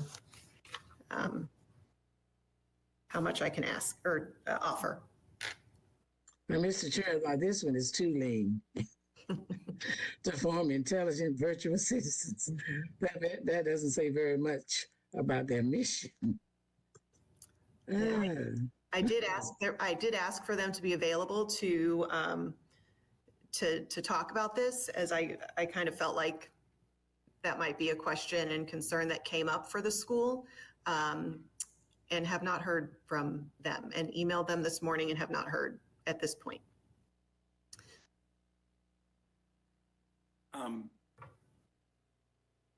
I have lots of questions and comments, but if they're not here, I think that I would not support such a drastic change without discussion.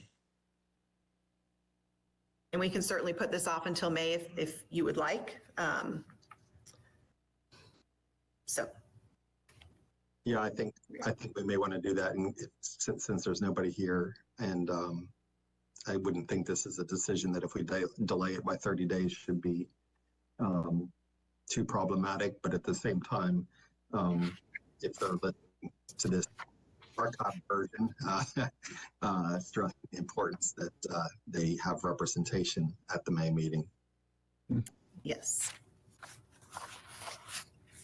Why don't we go ahead and pull this one off the agenda if everyone's agreed to that?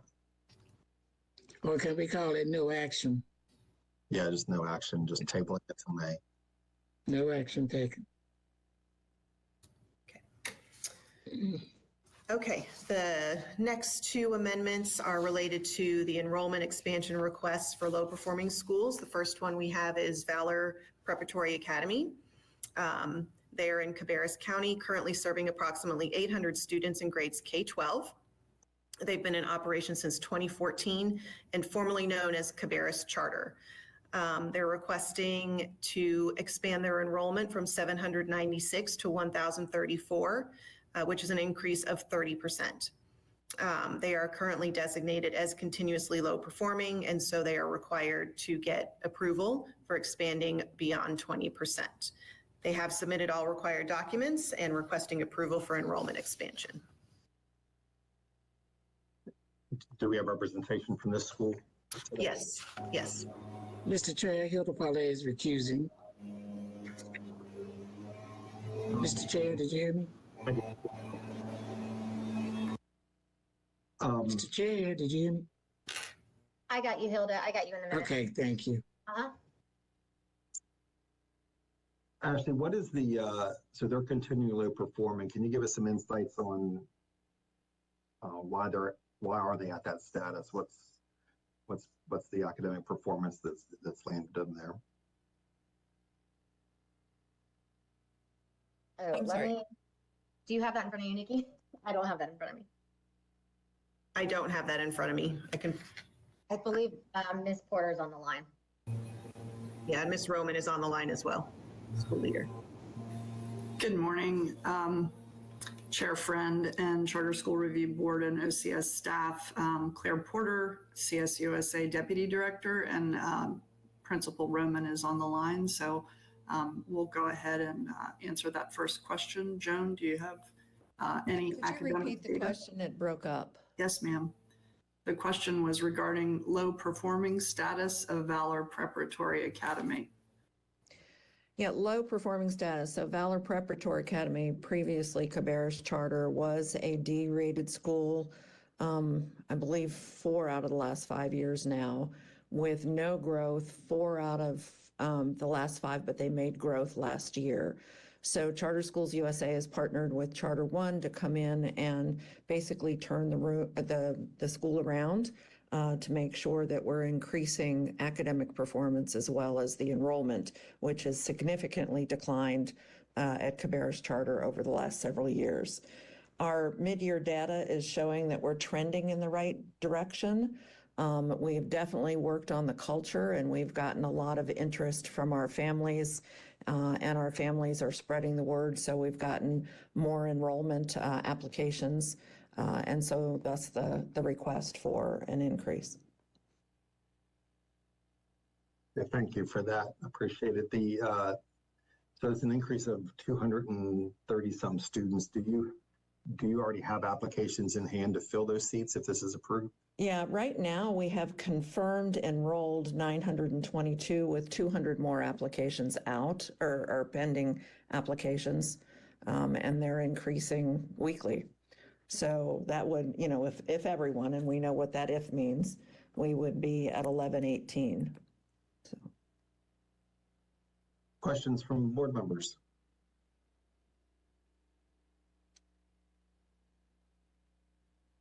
The school is a K-12 school. This is Rita Hare. Sorry. Yes, ma'am. It's a K-12 school. Could you give us more specifics, your current academic status, or maybe even just the prior year, not where you are currently, but last year's growth and numbers? Do you have that in front of you? I'm sorry, I do not have the growth numbers in front of me. I do know that the lower school had higher growth than the upper school did, but there was growth shown across the K-12. I know specifically there were challenges in high school math and biology. However, they did exceed growth at the lower school. Do you have specifics as far as student enrollment, the increased numbers, is it spread across grade levels, or is it pretty specific to one division or another, or certain grades? It is spread across grade levels, and I can pull that up for myself in a second here. But it is greater at the lower school than it is at the upper school.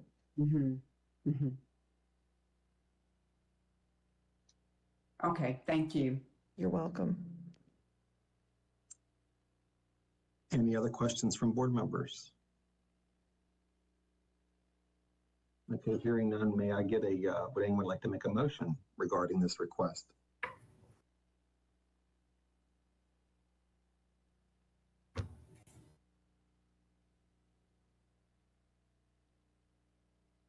Mr. Chair, this is Rita Hare. I'll make a motion that we approve the request of Valor Prep Academy to increase their enrollment from 796 to 1,034. Thank you, Ms. Hare. Would anyone like to second?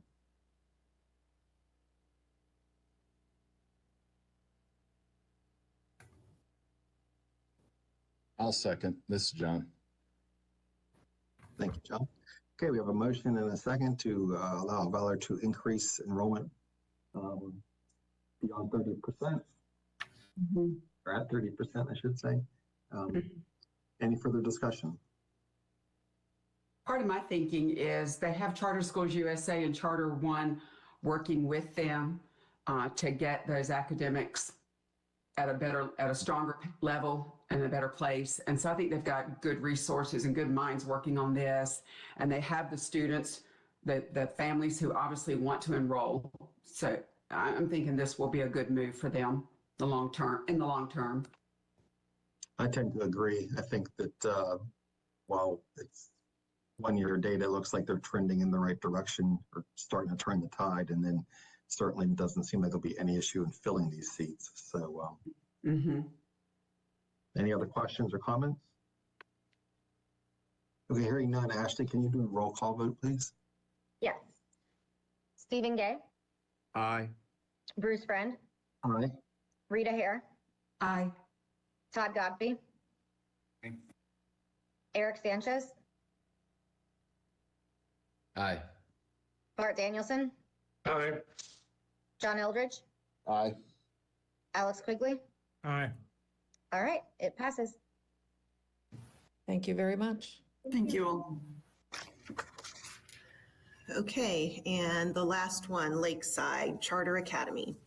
Also requesting an enrollment expansion, and I did see representatives from the school online as well. They are a public charter school in Mecklenburg County, serving approximately 281 students in grades K-8. They have been in operation since August 2014 and previously operated under Thunderbird Academy. The name changed in the 18-19 school year. They're requesting an amendment to expand their enrollment from 281 to 363 for the 24-25 school year, which is a 23% increase. They are designated as CLP, and so they need your approval. They did offer that their decision to pursue enrollment growth was rooted in comprehensive data analysis and strategic planning. They did a rigorous assessment of demographic trends, market demand, and internal capacity. And so they believe that enrollment expansion is a viable strategy in order to achieve their long-term goals. They did include a grade level projection for the 24-25 school year, so you could get a sense of what that looks like across the grade levels. And they have submitted all of their required documents and are requesting approval for this increase. Okay, thank you for that. Are the representatives from the school with us this morning? Yes, I did. Yes. I see Beverly, and I don't know who else you have with you. I think Valerie Croce from the board, and I think I saw Kelly Head, who is another board member, has joined us too. And then Taisha Edwards, who is our Director of Operations here at Lakeside, are with us also. And I am the interim principal, now at Lakeside Charter Academy. All right, thank you all for joining us today. Quick question I have, the same question I asked the last school. You'd be increasing your enrollment if we approve this to 82. Do you already feel like you have the applications in to fill these, more than fill these seats, or is this sort of? We actually have the applications in. With our lottery happening on February 15th, the number started trending going over that 20%. And these are numbers that when this was submitted last week that we had for applications here at Lakeside Charter currently. Thank you. Questions from board members?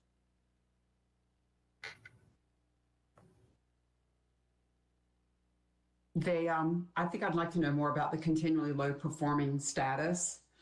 Maybe a little bit of history, how long you've been CLP, and what resources you are committing towards that. Yes, ma'am. So this is the second year of low performing. The first year was D with making progress. This last year was D, not meeting expectations for progress. And most of that was in our middle school. There was some trouble last year, I think, being sure there were certified teachers in that middle school. We've hired certified teachers for this current school year and going forward to make sure that we have those teachers. We've also hired a curriculum coordinator to better initiate those standards with our curriculum and ensure that we're meeting those standards. And if I look at projections currently with all of our check-ins and iReady, then we are projected to meet growth or exceed growth progress. We're going to be very close to a C, if not up to a B, just by projections. How long have you been the interim? Since February 26th. Okay. And do we know anything about how the role will be filled? Our board is currently looking for a permanent principal. Mm-hmm. And I can if Ms. Croach, Valerie or Kelly are on, they can tell you more. We have that posted. We have applications and interviews are starting. Mm-hmm. Were you the assistant, or was there was a natural flow as to why you're the interim? I was actually here at Lakeside since 2020 as EC director. We never had an assistant principal. We've kind of increased with enrollment, and as we've increased with enrollment, we've added positions. I actually left the school in 2024, thought that I was going to maybe retire for a little bit, but was asked to come back in February. So you intend to go back into retirement once there is a head of school? Yes. Oh, okay. Yes, ma'am. Well, Ms. Hare, this is Valerie Croce. I'm with the board. I just wanted to add on to that. Thank you, Ms. Sipe, by the way, for jumping in and helping us in the interim while we find a new candidate. The goal is to find a new candidate to kick off the new school year. So ideally, they would come in the summer, work with Beverly, and start the new school year. We are also working with, I'm sure you're familiar with Gallup, it's Strength Finder, and we're working with their educational department to see what additional resources we can get to be sure that we hire the right candidate, the right fit for our culture and our environment.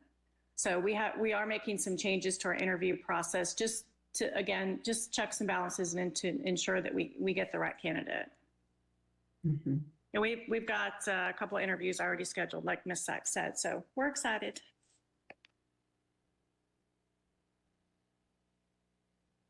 Okay, any other questions or comments from CSRB members? I guess one more question. You're a K-8 school. Is your expansion, do you see it occurring across certain grade levels or dispersed across the whole K-8 spectrum?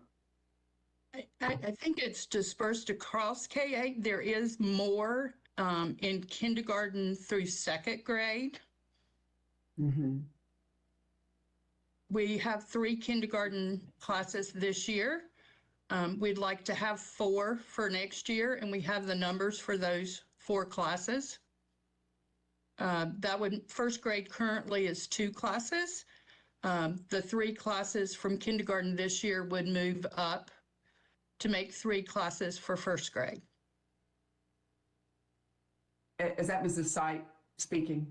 I'm so sorry. Yes, this is Beverly Sight. Wasn't watching. Okay, so what I didn't see were your current numbers. I see the projections, but I didn't know how that was shifting. So I appreciate that part of the explanation. I don't know about my fellow board members. I have concerns that you're continuing low performing status and also currently not with a permanent head of school, and then wanting to expand 23% in your student body, which I understand you're saying there is the demand. I don't know if I heard specific numbers.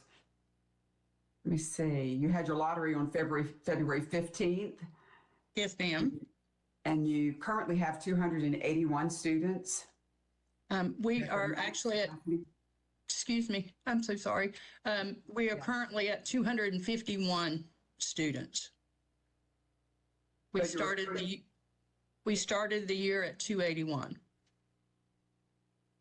And so can you explain that digression in the number there?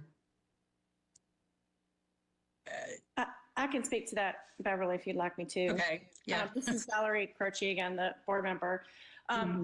We had, previous to the principal last year, we had a long stretch of a 5-year principal. And he left to go to pursue other opportunities. He helped us hire the new principal, as a matter of fact. That person did not work out, unfortunately, and I think a lot of those families leaving had to do with just that transition with the principal, because they came from an environment of having a 5-year stretch with the previous one, if that makes sense. Mm-hmm. So we are working to rebuild our numbers. That's why we decided it would be best to bring Beverly back in to stabilize the school, which she has done, and to now increase our numbers. Mm-hmm. Okay, thank you. Okay, other questions or comments from board members? This is Bart Danielson. I have a question. I want to be sure I understand here. If we vote to approve, what is the new cap? And if we don't vote to approve, what would the cap be? I want to be sure I understand the difference between the outcomes here. So if we vote not to approve, they would not be able to increase their enrollment higher than 20%. And what is that number? Let me calculate that for you real quick. We're pulling up our spreadsheet that gives us that number. Probably 56 students. If they're currently at 281, 20%. No, they're at 251. Yeah, the numbers we have in office are at 281 that school business gives to us, where they base these numbers off of.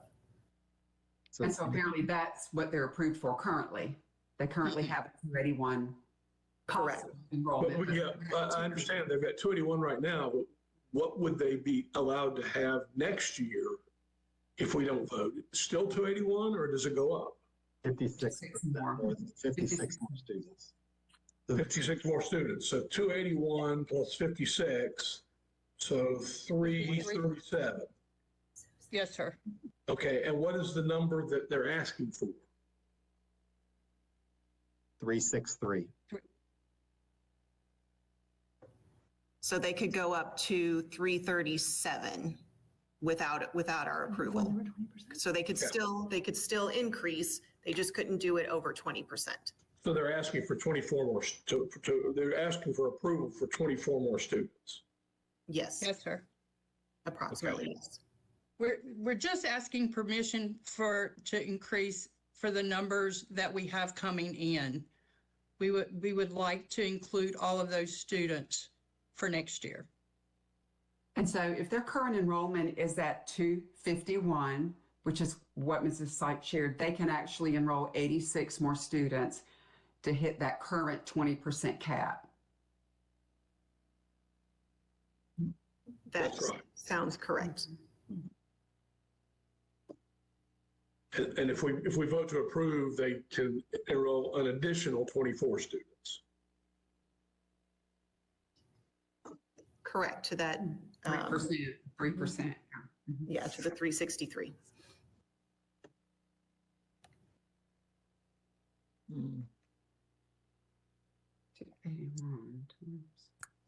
Any other discussion or questions? How does the new legislation impact this decision? Well, it allows you to make this, or allows them to make this request. Previously, a low performing school could not even make a request to go over 20%.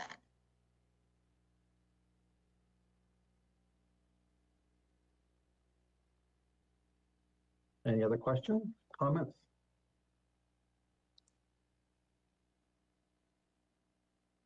Okay, we have a request from Lakeside Charter to increase their enrollment, expand their enrollment from 281 to 363.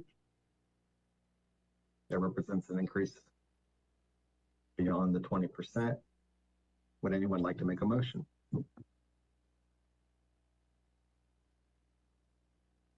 I'm really not comfortable with the math. If they are at 281, 23% would be 345, not 363.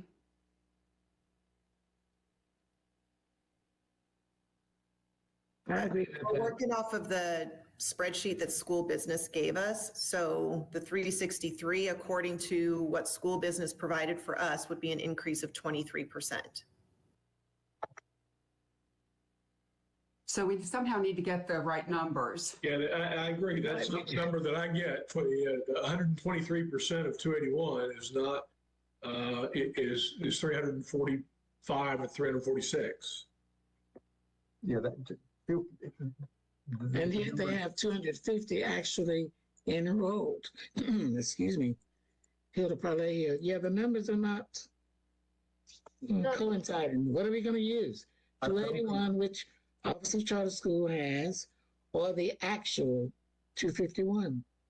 Well, I can tell you that we never use the actual because that's based on what they have right now. And the numbers are calculated off of school businesses numbers, which would be based on, I think it's either first or second month PMR. So what they have now is kind of not, we don't use that in the calculation. We would use what they had in the CSADM system as allowing, like as what their max was last year, and then do 20% from then. So Okay, so the max must have been 295 last year. They only had 281, and then they had attrition down to 251. That sounds correct. Yes. Okay, so it's they're asking for 23% of what they could have enrolled, even though they didn't enroll that. Which is 345. Well, if they didn't enroll, it was 345. What they is 281. What they were allowed to enroll last year was 295. I'm backing into that number. I think that's the number and therefore, if you take 295 times 123%, you get 363. So the number 281 was an enrollment number and not their approved number. Right. In fact, it's 251 and not 281. 251 is their current number. 281 is the number they enrolled. and 295 is the number they were authorized to enroll. Okay. So at 251, they could enroll 44 more students with no action at all, right? But they're not at 251, they're at 281. Ms. Sipes said their enrollment right now is She was 251, yeah. But we're using the business numbers, business department numbers. I was using Mrs. Sipes' numbers. I was too. Yeah, 251. But Ashley said we need to use the 281. I'm talking about for their potential. If they currently have 251 students and they're currently approved for 295, they can receive 44 students if we don't do anything today. Is that correct? Yes, ma'am. Yeah. That's what I have, yeah.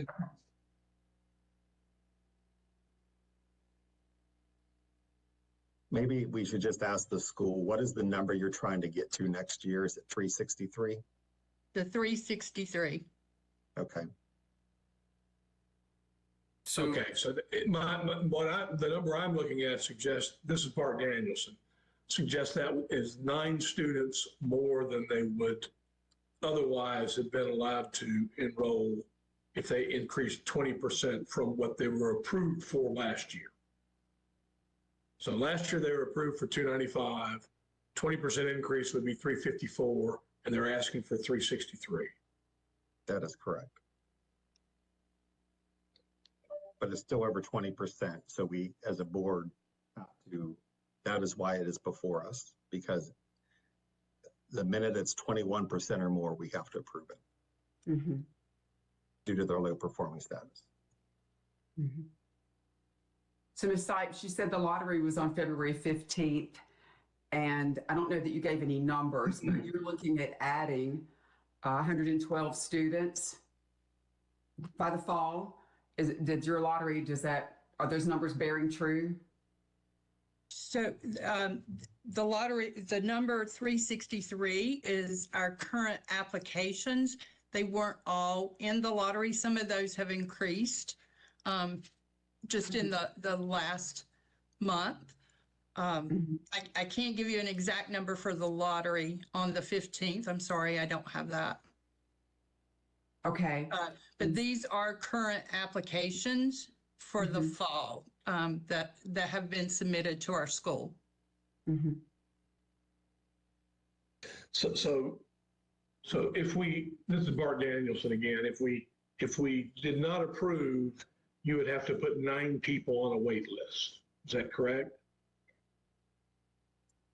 The number could be higher, but yes. Right now, you'd have to put 9. If you get more applications, there'd be a longer wait list. Yes, sir. And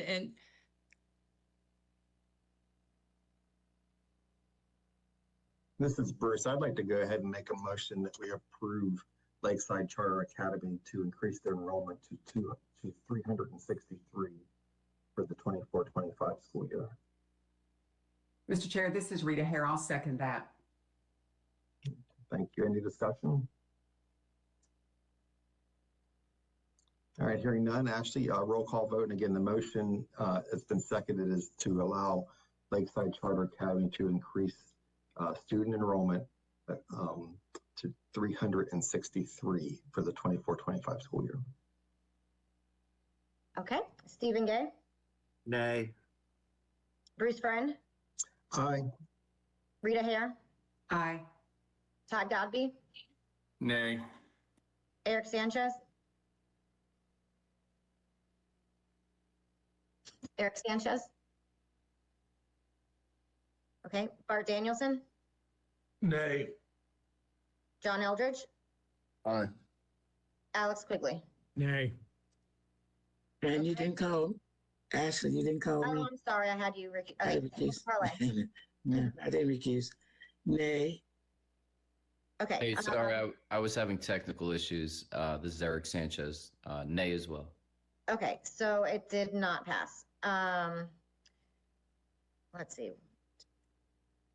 6-3 does not pass. Okay, thank you so much. May I make a comment for the benefit of the school, I think you might want to let it be known that you now have a waiting list to get into your school. That may not be met in a negative way that may be met in a positive way by many people who are interested or who are unsure if they want to apply. And this is Rita Hare. I don't recall any discussion from a lot of our board members, and so I think it would be helpful when you don't support the request, if you could indicate those things that are preventing your full support. That might be beneficial to the school. It would help all of us make well-rounded decisions and understand the expectations. Thank you. Yep, thank you. Okay. Ms. Nowinski, next. Well, that was it. That is it. I was busy. All right. Okay, Nikki, you and I will touch base about Lakeside and we'll reach out to them. Let's see, do we want to take maybe a quick, this is going to be probably a fairly long discussion. Do we want to take maybe a just very brief break to perhaps use the restroom? Yes, I'd like to do that. It's 11:20. Let's reconvene at 11:30. Okay, all right, thank you. See you at 11:30, everyone.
Hey, Ashley, it's 11:30. Let's get going again.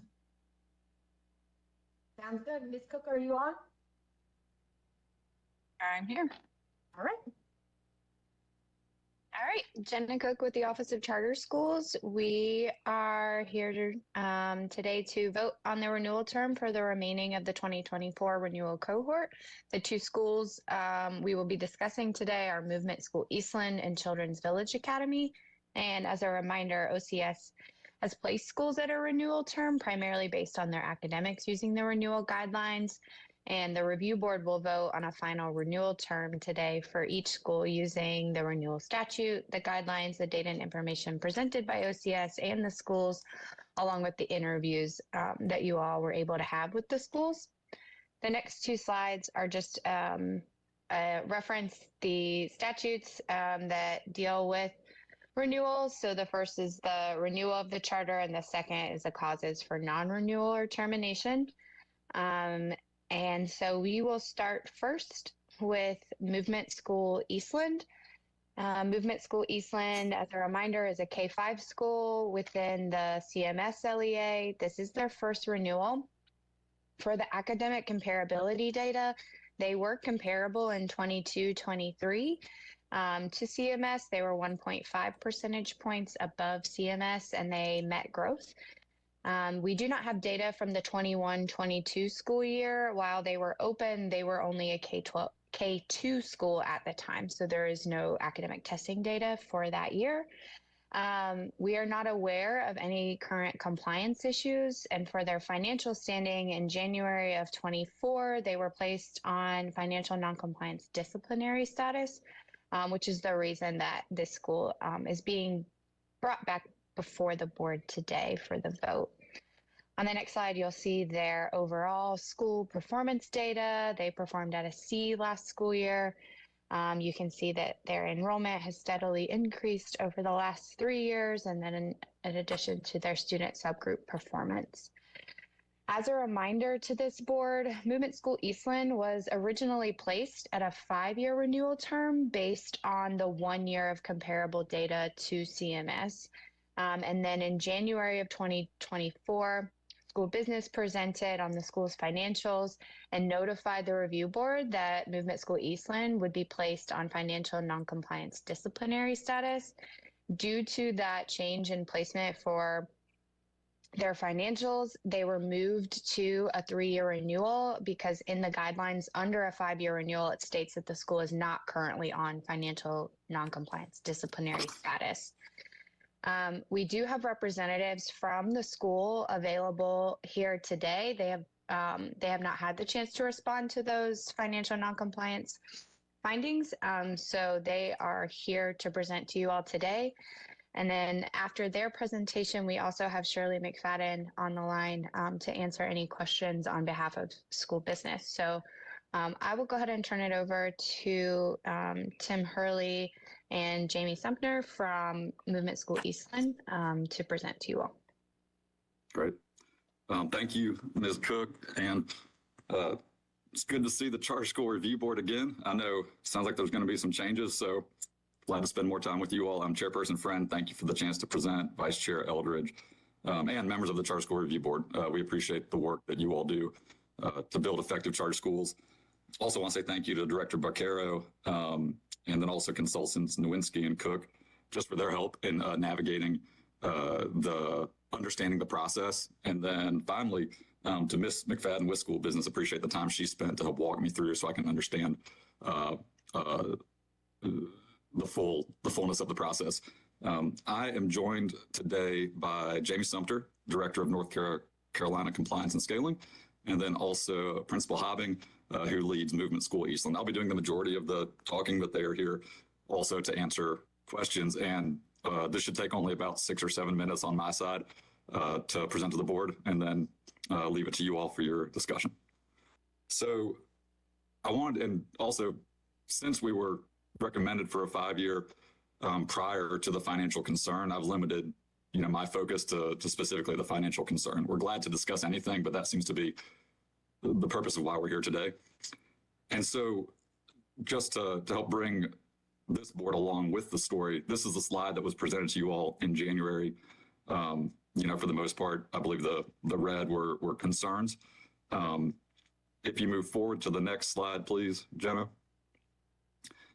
This is the actual notice letter that we received. So I believe you all received that slide on January 8th, presenting the concerns. To clarify for this board, I did not receive any notice before that was presented, so I was not aware there were any concerns, and we confirmed we did not receive any notice ahead of time. So this letter, the first I learned about it was actually through a WFAE story where I heard about it, was able to connect with Director Becerra that day, who assured me, that they'd be glad to help me understand the concerns, and then was able to connect with Ms. McFadden, I think within, days after that, who also helped me understand the concerns. So I appreciate that.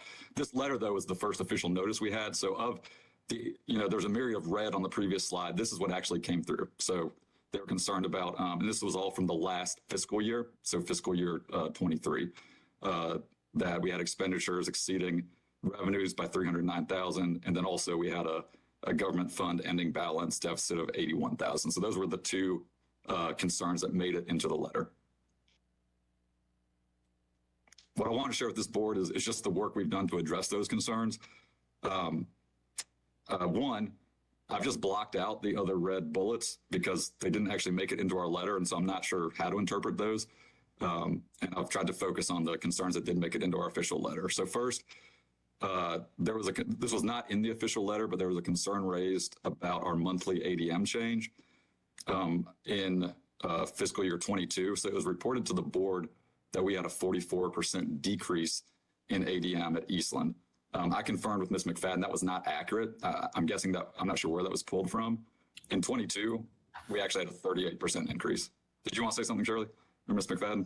I can give you clarification where the variance came from, so we don't have to revisit. The reason you didn't get a notification before and the reason you didn't receive any non-compliance before this year was because we were looking at movement as a whole. So when Eastland was added 3 years ago, all the numbers were being added together, so it kind of masked the individual school. So that ADM also picked up the prior year number, which would have been the other movement school that was included. So my apologies for the difference. You had a significant increase from FY21 to FY22. So it's actually a little higher than what you were saying there and reported to me. So definitely increase numbers over the year. Yeah, thank you for that clarification. And to the extent that it's helpful for the board, I'm actually not sure. Oh, because we've never had a school decrease in enrollment. So you're meaning it was when it was shifted from the combined enrollment to Eastland, just that switch itself showed it. But that's because you removed an entire school from the ADM count. You didn't have any 2020, you had 3 years of data. That first year yes, we used the other school. So it it showed a reduction, but it was comparing two schools, not the same school. So I apologize. Yeah, no, I understand. So thank you. So for the board, I can understand this board's concern. If I'm seeing a 44% decrease at a school, that would be highly concerning for me. And I'm glad to have the chance to clarify for this board. It was actually a 38% increase, or perhaps more than that, which is what we would expect. For the second concern around the unassigned government fund balance, now that we're evaluating schools individually, I understand that's the concern. We remedied that on March 8th via an unrestricted grant from Movement Foundation. We said we just want to take care of that, so it's no longer there. And then lastly, the concern was raised about us projecting a net operating deficit for Movement School Eastland only at the end of FY23. From our perspective, we were not concerned by that. That's part of our growth model. But I want to share with this board how we've worked to address that, because we understand now each individual school must be showing a positive fund balance annually. So now we're managing for a positive annual net income at each individual school. Previously, we did that across the network.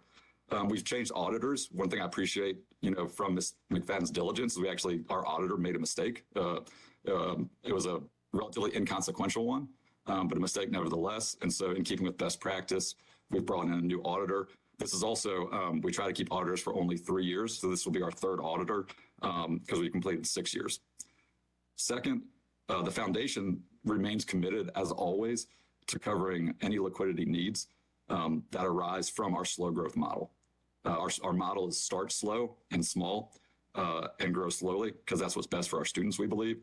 And that leads to early year operating deficits, and we're comfortable with that. And lastly, I want to assure this board, Eastland will show a positive net income for FY24, as will all of our movement schools. Next slide, please.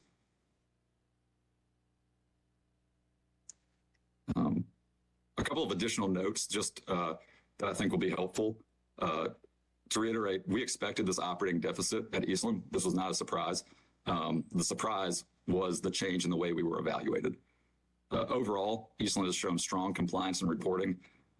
We've attended all required trainings, submitted audits on time, and we've faithfully fulfilled 6 of the 7 operational governance and reporting requirements as laid out in statute. Eastland enjoys a strong financial partner in the Movement Foundation, which I lead, and we remain fully committed to subsidizing any costs of this slow growth model. We know we're going to have to invest in the schools. That's why we exist. And last, and I think Ms. McFadden already acknowledged this, which I appreciate, and she has been very helpful to work with. My request would be for just more communication in the future. So this shift from analyzing schools collectively to individually occurred without any notice to us. As I shared, the first time I heard about this concern was through a WFAE news story. And third, we were moved to the most severe disciplinary status of disciplinary. And this was assigned to us without any notice or opportunity for clarification prior to that recommendation. If you move to the last slide, please. So, the request that we would just respectfully put before this board is, given the financial health of Movement School Eastland, the timely remedy of the concerns raised, and the inaccurate ADM calculation presented to this board, I would humbly request that the board consider removing us from financial noncompliance status entirely, which would allow us to receive our 5-year renewal, or alternatively, revising our current status to cautionary. And that's all we have. We appreciate your time and look forward to your questions.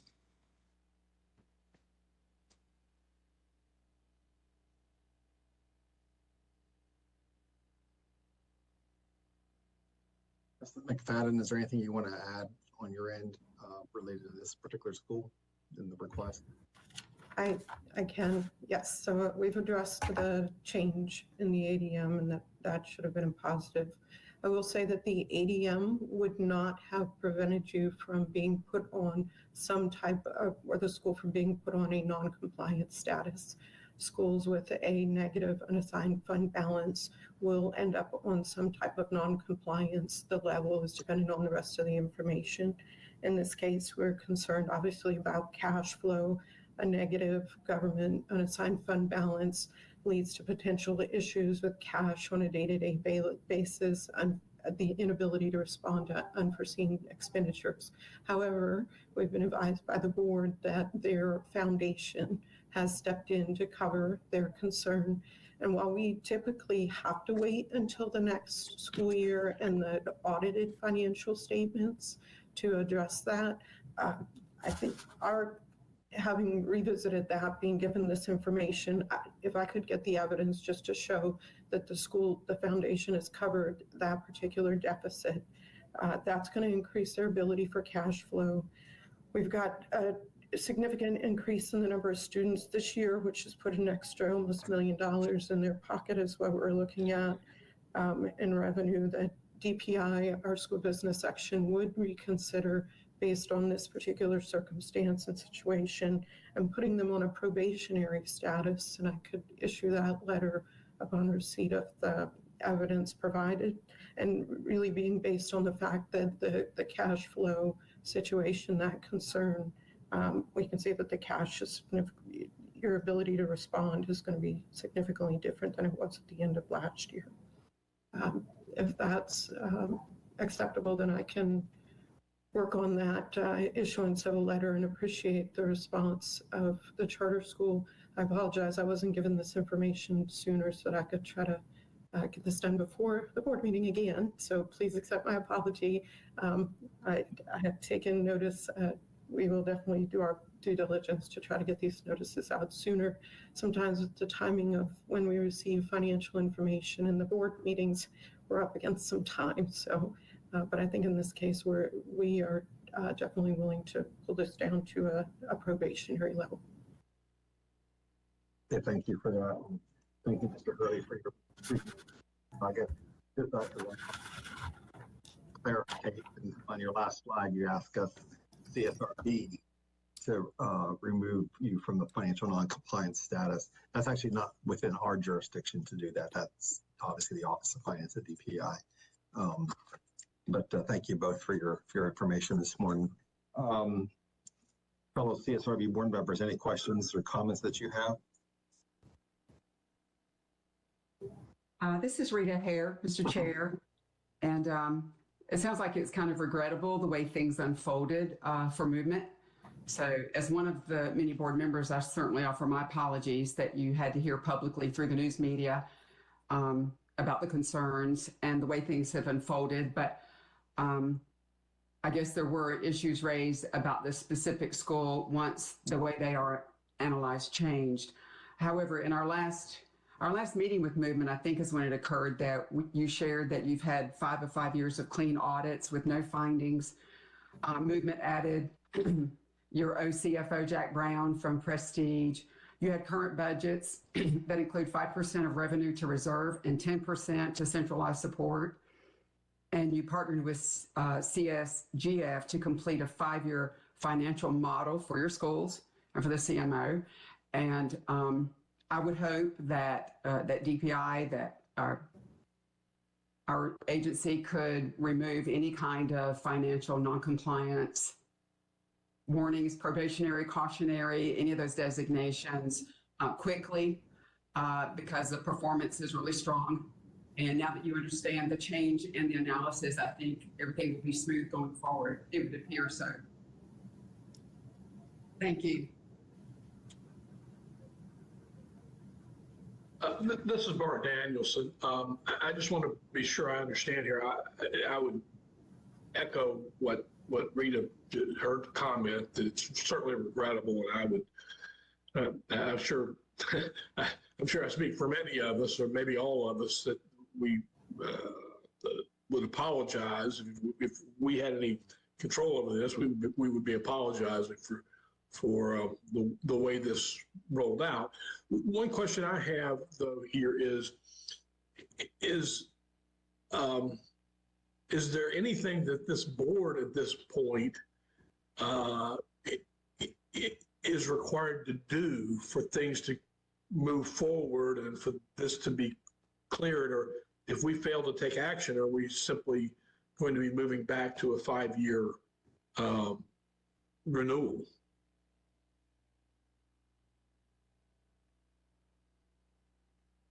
This is Ashley Beccaro. Well, today you would definitely need to vote on any renewal term. This would be because the charter agreement is expiring. So the question would really be what term you're voting on. We had originally placed them at a 5-year and then switched the 3-year to a 3-year, as Jenna explained, because of the financial noncompliance. And then today we, wanted to bring forward the most recent kind of update so that you, as a board, could make a decision between. So Ashley, we never actually voted then. Is that correct? Correct. Yep. You have okay. Okay.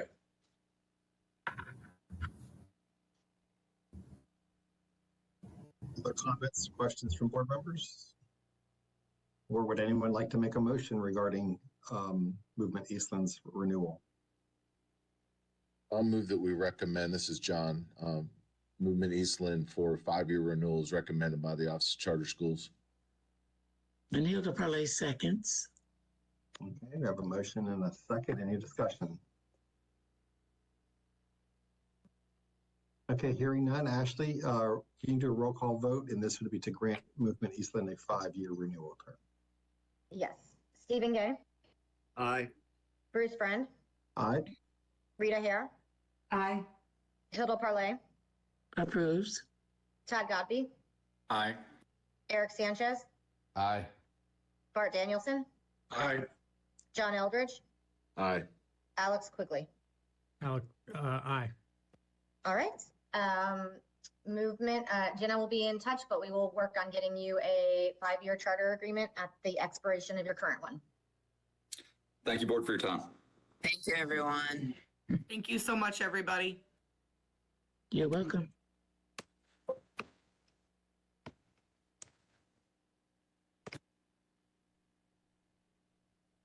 Okay, Jenna, back to you. All right. The next school is Children's Village Academy. As a reminder, they are a K-8 school in Lenoir County. Their last renewal was in 2017, where they received a 7-year renewal. For academic comparability, they have been comparable 2 out of the last 3 years, but they have been on the continuously low performing list for all 3 of the last 3 years. And then they met growth in 22-23 and 21-22 and did not meet growth in 18-19. And for compliance and financial standing, you all were brought concerns from federal programs as well as school business. And so those have been laid out in later slides. Children's Village Academy, for their school performance, the last 2 years have been at a D. In 2019, they were at an F. And you can see their enrollment has mostly maintained. And you can see their student subgroup performance. For a little history of where we've been with Children's Village, they were originally placed at a 3-year renewal due to being identified as a continually low performing school. In December of 2023, school business and federal programs presented some significant concerns to the review board. Additionally, in December of 2023, OCS placed Children's Village Academy on governance noncompliance cautionary status. This is primarily due to not being able to get historical board meeting minutes. The school was then changed to a non-renewal placement, and those reasons were material violations of the charter, as well as failure to meet generally accepted standards of fiscal management. Since that time, the school did provide to the Office of Charter Schools corrective action for the governance noncompliance, and so they have been removed from governance noncompliance based on the concerns that were identified by the Office of Charter Schools. I also have on the line representatives from federal programs as well as from school business. I know federal programs has an update for you all on where they stand with their office, and then school business can speak to that as well. I'll go ahead and turn it over to Susan, and I think she has a couple other people on the line to speak to where Children's Village stands when it comes to federal programs.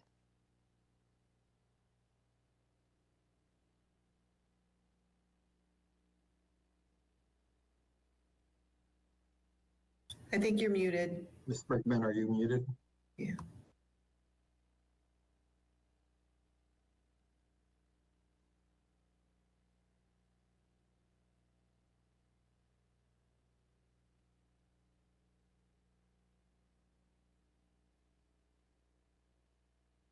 Ms. Brickman, we're not able to hear you. Looks like she might be having tech difficulties.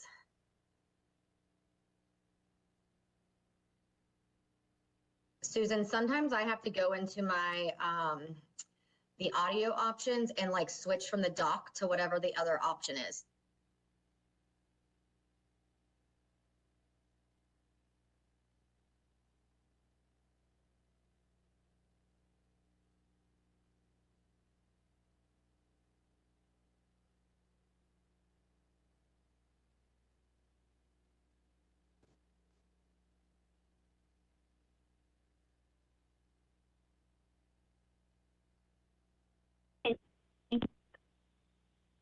Can you hear me? Yep, we got you. Okay. I had to join from my phone. I'm sorry. I don't know what's going on with my computer this morning. So I'll start over. I'm Susan Brigman. I'm the Section Chief for Specialty Programs in the Office of Federal Programs at DPI. And so I just wanted to provide you an update. I've spoken with you a couple of times on the status of the 2023 Community Learning Center grant. We have conducted a couple of monitorings for a summer mini grant, and I wanted to give you an update as to where we are with both of those monitorings. I'll start with the Comprehensive Program Monitoring Review, or the CPMR. And so the February 5th follow-up letter you have as a document I submitted for you ahead of time so that you would have that to review. And as you will note in that letter, there were still some outstanding findings on attendance. They were unable to provide sign-in, sign-out sheets to substantiate student attendance in the summer mini grant program versus the number of students who were attending the cohort 15 summer program. And the other issue was with student and staff safety. They were not able to provide criminal background checks for all of the 21st century summer mini grant personnel. And so in that February 5th follow-up letter, I required actions for them to complete were that they needed to establish and implement written attendance processes and procedures, including but not limited to daily sign-in and sign-out sheets with actual student and or parent signatures recorded. We also gave them a required action to let them know that they will be subject to unannounced on-site verification and a request for attendance documentation outside of the regularly scheduled monitoring event, and that's going to be at the discretion of their program administrator. They were also asked to develop and submit written policies and procedures for securing background checks prior to employees working with students, and they must adhere to the current background certification requirements in the 21st Century Grant Guidance. And we also notified them that they will be subject to unannounced verification of completed background checks at the discretion of the regional program administrator. So on March the 14th, we were able to clear them. They were able to address the two issues. They can't go back and obviously give us sign-in and sign-out sheets or background checks that were dated prior to staff working with children, but they have submitted to us their written attendance processes and procedures, as well as their written policies and procedures for securing those background checks. And again, we do reserve the right to go on site to monitor that outside of a normal monitoring event.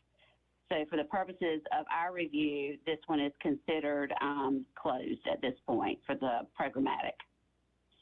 For the fiscal desk review that was also conducted, you will see a final follow-up letter that was issued to them also on February 5th, 2024. In your information that was provided to you, you should have that document.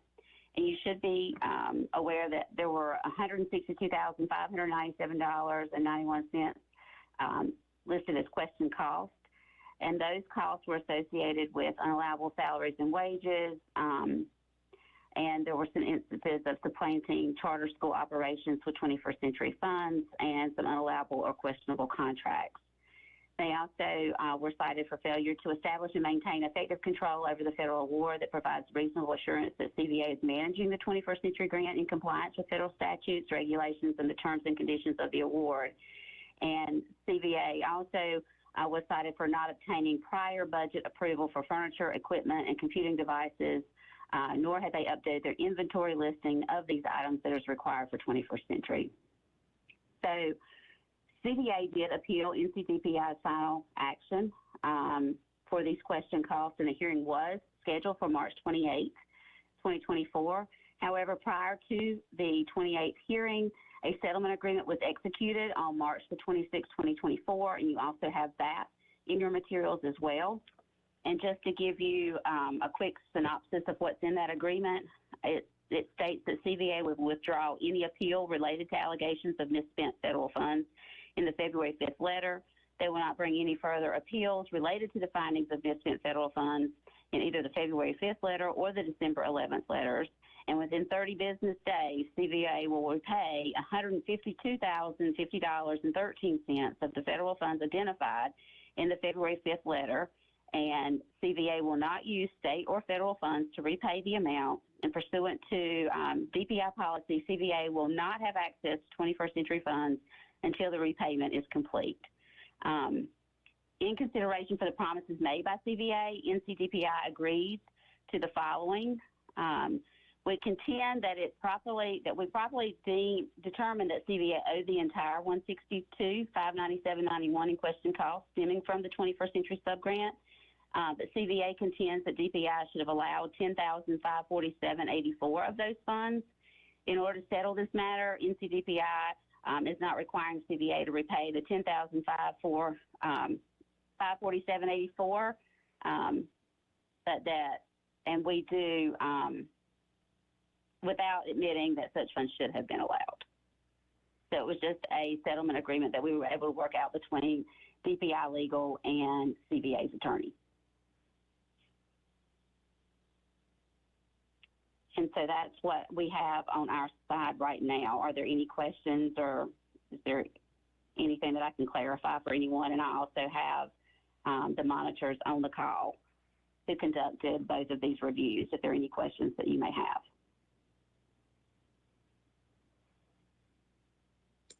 Any questions? This is Stephen Gay. Stephen Gay, so has payment been received of the $152,000? No, not as of yet. We issued the agreement on March the 26th, so from that date, they have 30 business days.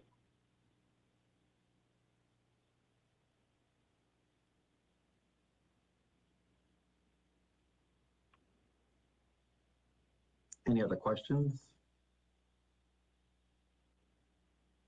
Okay, hearing none, hang tight if you will. We might be coming back to you. Okay, no problem.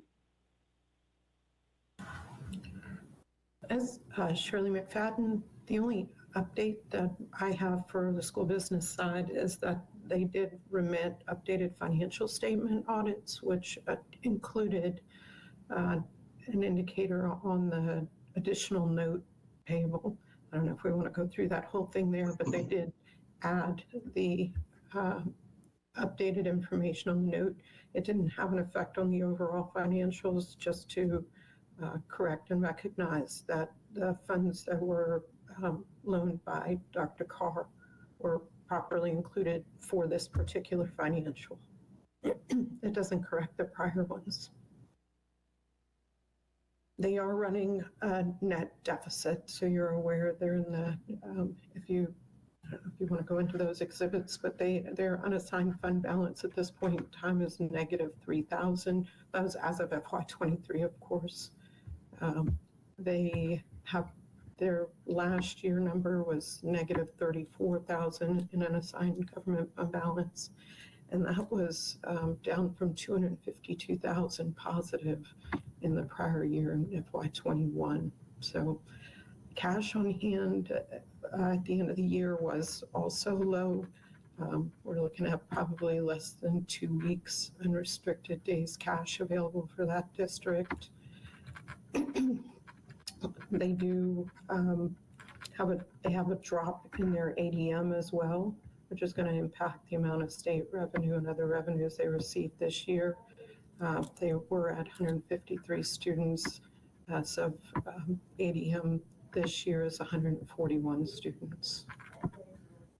Just some additional context for consideration. So there's been a lot to unpack here since I believe in December of 2023. I want to make sure that I have an understanding, and I'm sure others as well. So from the federal grant side of things, the settlement agreement, is everything that needed to be taken care of been taken care of? Other than they have the payment they agreed to pay that they haven't made yet. We can't hear you again, Susan. I'll jump in while you fix that. From our side, we are looking for the internal controls to be implemented, and they have sent updated policies and procedures. But while the appeal was ongoing, it didn't seem appropriate to go in and try to determine where they were at. So now that everything has been settled, I'm sure Susan's section and our section would be interested in how they've implemented the internal controls that they've designed, and whether or not the design of the financial internal controls is reasonable and adequate, as that was definitely a significant concern in the way they were processing their payments originally. Yeah, can you hear me? Yeah. You can? Okay. Sorry about that. So yes, on our side, basically we are waiting on the repayment, the $152,000. And then, of course, we would move forward with closing that out if they're able to repay that. But we have made it very clear to them that it has to be from local funds. It cannot be from other federal funds, because they did ask, you know, if they received their new installment, basically, if they could use those funds to pay. And that's a no. It would have to come from a different pot of money to pay those funds back. The due date on that payment is 30 days from March, it's on the letter. Let me see. I could pull up the letter. The final, it would be 30 days from the 26th. It may be on that. Right, April 26th, 24. Yeah, it should be. And it may just say 30 days. And I thought it had the actual date, but I can get you that date. By the end of April, just rounded. And that amount again was 152. A little over 152.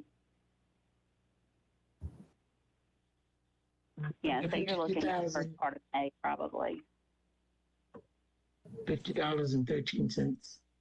So I would like to hear from the school representatives, but I'm just, if the board members, do you have any further questions at this time for our friends in the finance? I'd like to know more, about the internal controls. Correct me if I'm wrong, but I do not believe the school was able to be present today. They've submitted, we asked them to, if they wanted anything submitted to this board, to submit it, and that's what we've posted to eBoard. Yes, that's correct. And we also, since they were already given a chance to respond, we kind of wanted to keep things the same. So give the school a chance to respond, which they did either the month before that. But they did provide a letter with the corrective action that's posted.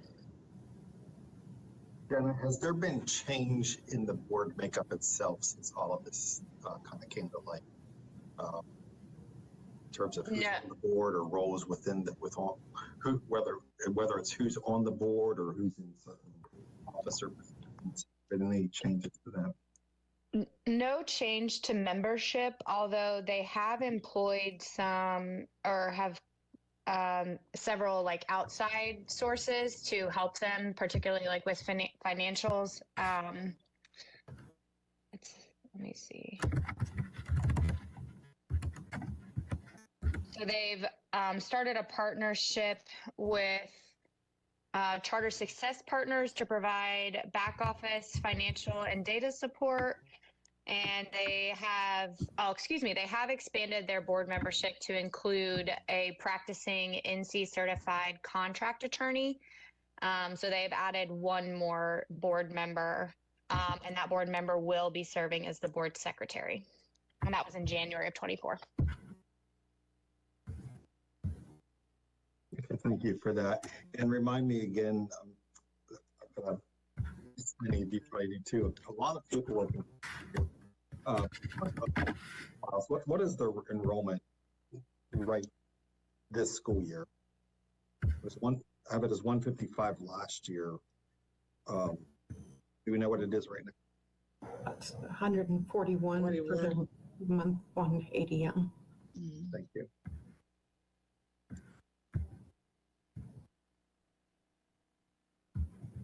I was looking through their minutes. This is Hilda. On various areas of recommended sources to complete. And most of their minutes are not very clear.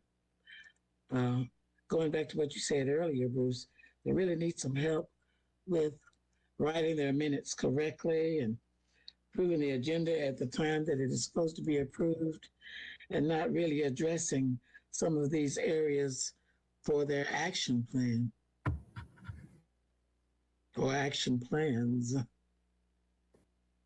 Yeah. When we were presented information, and again, I was trying to make sure I understand clearly. When we were presented information back in December, there were some concerns being raised that perhaps money was being used to, with everything from buying furniture to a house that's near the campus. Is the settlement agreement clearing all of that? I mean, is all of that part of what is owed here as far as that 152 figure? Or are those issues that are still outstanding that are being looked into? Susan made a statement that said, where DPI is not saying that it was correct, but we have accepted that they don't have to pay back some portion, in part because the furniture that was purchased was from several years ago, which really would put it outside of the record retention and other, questionable laws that we could look at. But we chose not to pursue that in pursuit of looking at the bigger concern there, which was the 21st Century Program and all the issues and findings they had with their financials. So that other portion, we're not saying that it was okay or acceptable. We have chosen to agree not to collect those funds back. And we will still be looking for all the internal controls that presented issues originally, including better contracts between the related parties. If they're going to continue to rent from the related party organization. Okay, thank you for that. Bruce, this is John. I'm just thinking that with the, if I understood it correctly, there's a loan that they already owe to a board member. They also owe now close to whatever the amount was, $160,000 back to DPI, and the enrollment is below 200 students. And they have less than 30 days to do that. I mean, what's the odds of them being able to find that kind of money if they already have loans that are outstanding and all that kind of thing? I mean, I don't know where that, maybe that's a rhetorical question I'm asking, but that it would appear to me to be a big question. John, I'd like for someone to confirm this as well. I think in the last discussion we had, the loan to Dr. Carr has been resolved and that she forgave any remaining balance. If there was a balance, it was forgiven. And so that loan has been resolved. Can someone confirm that? That is not forgiven per the financial statement audit. And I'm not sure I've seen anything in writing that says that it's going to be completely forgiven this year. Ashley, did you receive I don't see anything in what was presented. The financials showed that there's still an amount due, $30,000, in which they anticipated being paid in the next 3 years. And it could be that that's a different loan, that was the second loan. No, it isn't. The second loan comes this year, so we wouldn't even see that in the financial statements yet. That's going to be presented in FY24. So that's and it's clear in the original financials that that amount is related, the balance of the amount is related to the 2008 loan. I think that we look back into the minutes of our last meeting that they attended. Dr. Carr was online virtually, and I'm pretty sure that's, I haven't looked back in my notes, but that is my recollection that she agreed to that. So we need to do a little research there. I'm also interested in the M&E properties and if anything has changed there, what the status of that relationship is.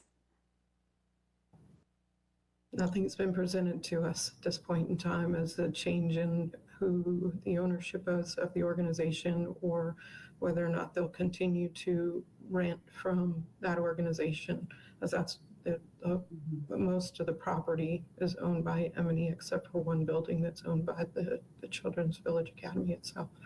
And no other information has been presented to us to indicate that there are going to be any changes. Yeah, go ahead. All right, and as far as 21st, I do have Monica Pask on the line, and so she has reviewed their budget that they are proposing for the upcoming year for 21st Century, as well as any contracts. And so, Monica, is there anything in the contracts for them to continue rental with the same organization or the same vendors? I am just pulling that up right now just to confirm, but I do believe that they still have for their summer program that they're renting for 2 months from. But let me just confirm. Okay. So what they also had financially is an upcharge on their monthly bill with M&E Properties because of original upfitting. It was almost $900 a month. Do you recall that? And it's ongoing with no balance. I mean, no one really, from what I've read, there's no information given as far as what the total is due and what the balance is and for how long this would continue, or when additional upfits or repairs are done and they just kind of add to that in an ongoing way and they continue to add an additional almost $900 to that monthly contract. We've not seen the updated, or if they've updated any of the contracts. The information that was provided to us is that the auditor had recommended they find a way to put that into the monthly charges rather than a separate charge. But I don't, not seen any updated contracts for the district. They have not presented that. Okay. Rita, this is Bruce. Just going back to one of your earlier questions.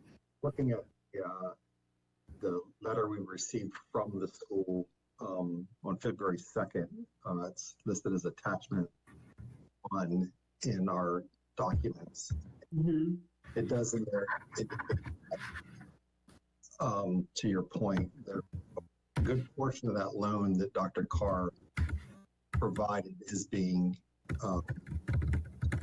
covered. It looks like the outstanding balance on that loan that she would be receiving payment for is $31,500. And then later on in that same letter, they provide the loan agreement that provides the term of how the school plans the timeline for them to pay that loan off. So the original loan of 2008 was $188,787. And so I guess whatever the balance was that was remaining on that, she's only going to be, I guess, $31,500 is what she'll be owed. That's a second loan. That's the other loan that was provided this year. Just to clarify, differentiate, $31,500 was provided by Dr. Carr on September 30th. That one was identified during the review. There were no documents or records on file to show a loan agreement. And my understanding of this paragraph that we're looking at on page 2 says, and agrees that they didn't have a loan agreement, but they verified she did give the $31,500 in September 2022, and that this $31,000 would be included in their restated and consolidated loan agreement. That's separate from the 2008 original $188,000 that was provided. Yep.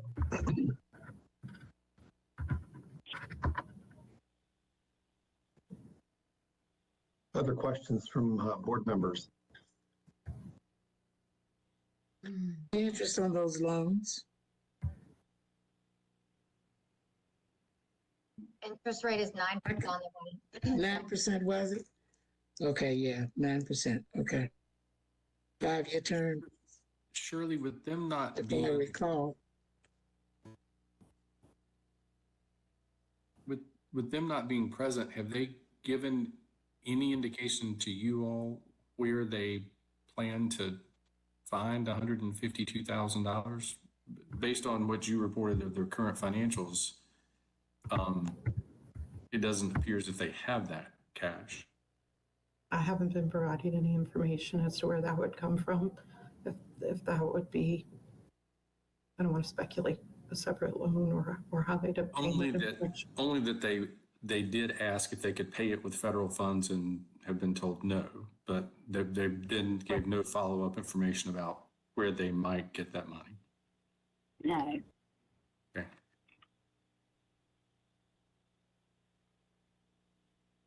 So right now, for this current fiscal year, they have not received any additional approvals for funds for 21st Century because of the out question cost. And so that's another, if they're providing after-school services right now, I'm not sure how they're doing that, given their cash flow situation.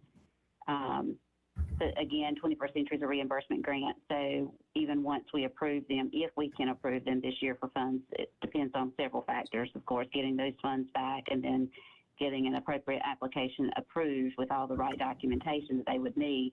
But it's April, so if they did end up receiving 21st Century funds if they have appropriate documentation, they could go back and ask for reimbursement of things. But again, I'm just not sure how they're able to pay for things currently to even be reimbursed for at a later date.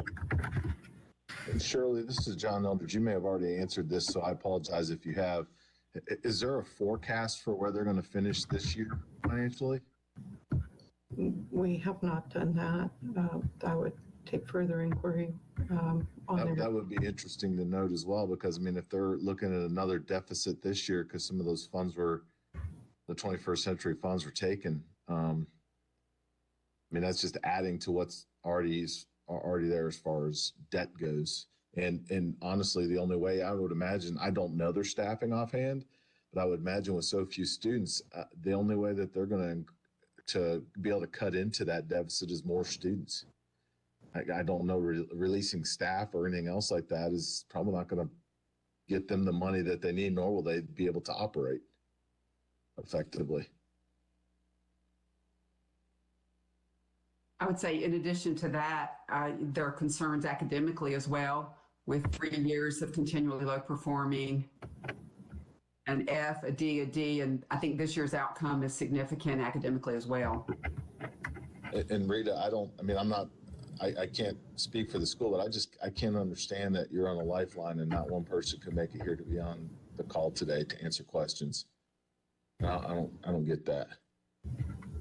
I don't either. This is Hilda. This would have been today to bring out all forces, not just send paperwork.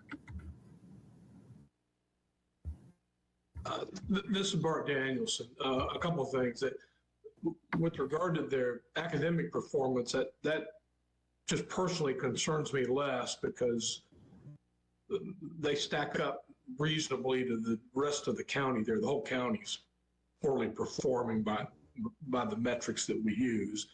But on the financial side, I do have significant concerns. And Shirley, I just want to, I think you said that at this point, you haven't been able to make any assessment of internal controls and whether or not they've improved their internal controls. Did I hear that correctly? Or? That's correct. We have not gone out to make sure that the information that they've indicated has actually been implemented or designed reasonably to achieve. So at this point, we don't know the problem that they've gotten into might not happen all over again, just an inability to handle the administrative tasks properly. I have not confirmed that. That's correct. They have presented new policies and procedures. Let me ask a question. If we were to give them a renewal and then in 3 weeks they have failed to make payment on this outstanding loan, what's going to happen at that point?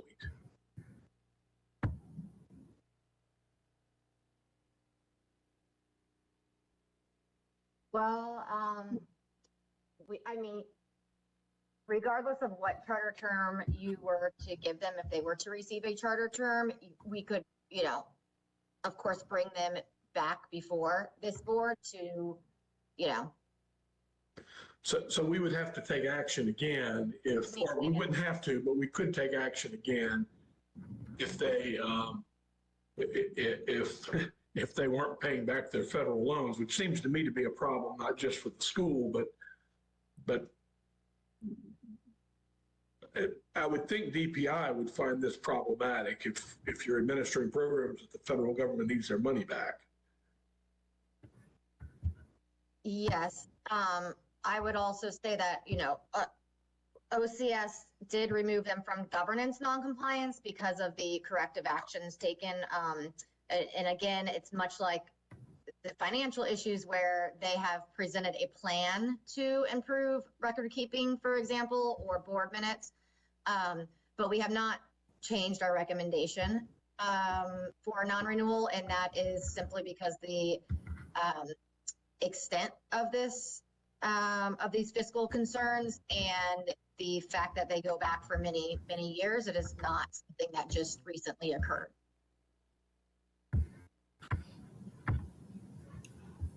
I do want to clarify in the letter that they've sent, at the bottom of the letter, they actually do indicate in her updated contract about that loan that she has agreed to forgive the rest of the loan from 2008. It is stated there, and that the only thing remaining due to Dr. Carr is $31,000 that she loaned them this year. So that would be the one outstanding loan they do have with her, and they've got a 3-year renewal at that 9% interest rate. Or a 3-year contract, excuse me, to pay her back. Ms. McFadden, is that April 3rd letter? Do you see that in the April 3rd? Let me run to the top of this real quick. I believe so. There's several letters. Not actually, sorry, this is February 2nd. Okay. It says February 2nd, and there's an attachment with the updated contract with Dr. Carr and the school district. It's attachment 1, page 14. In the in the April 3rd letter, I think I heard you or someone say that we really haven't confirmed that they have followed through on their steps. They give us a month-by-month timeline. Can we verify that those actions have been taken?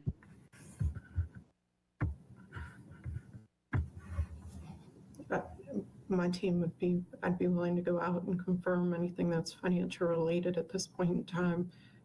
Again, just with so many things happening, with them having to deal with federal programs on our side and an appeal, asking them to confirm change seemed more burdensome. We can definitely step in, and I'm sure Susan would be glad to confirm changes as well. Okay. Sure. We were planning to actually go out soon to confirm that the attendance practices are in place, as well as the background checks. I know programmatically we were planning to go out to check for those items. As far as the financial piece, it's simply the fact of whether or not can they pay the money back within the 30 business days, which is actually longer than what we would typically allow. It's usually a 10 business days, which you guys may have remembered that from a previous presentation that I've done. But they did ask for, with this agreement, this settlement agreement, if we would give them 30 business days to make the payment, but that we were very clear that if it does take you that long or longer than that, then you don't have access to any funds. Like, we can't approve you for any future funds until all of this is resolved.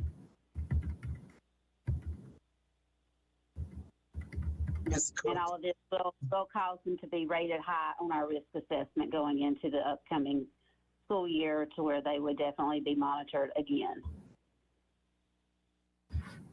Ms. Cook, this is Mr. Friend again. Can you, what was the reason for them not being here today? Were they? Sure. So we notified them that the renewal vote would happen today, and then their school leader replied back to let me know that she was not available on this date and asked if they needed to be there. I consulted with Ashley, and so we had made the decision that since they had already been given the chance to respond to the findings, that we told them they were not required to attend today. Okay. Thank you for that.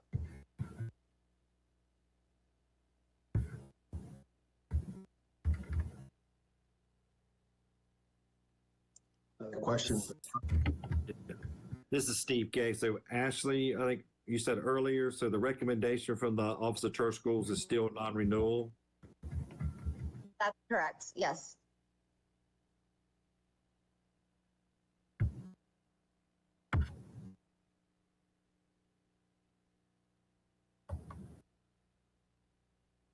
You know, I'm struggling a little bit with it seems like there's still some lingering things out there that we just don't know, like what internal controls, like to hear directly from them, the ability to make this payment is still lingering.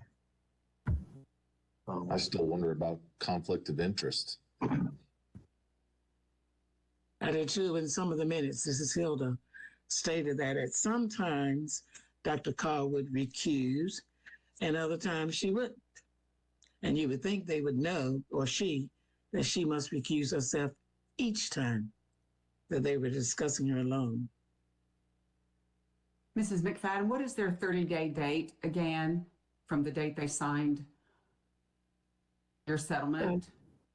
Yep, that's Susan's team, but I believe it was April 22nd. Susan, can you confirm? April 26th, sorry. April 26th. May the 8th is the date I think it will be due by. We entered into the agreement on March the 26th. Okay. So it's 30 business days from March the 26th. Oh, business days. Business days. Okay, business days. That moved it to May 8th? I believe that's correct. If it's 30 business days, you may want to check my math, but I'm pretty certain it was issued on the 26th. 1, 2, 3. That's 4 weeks from Wednesday. Mm.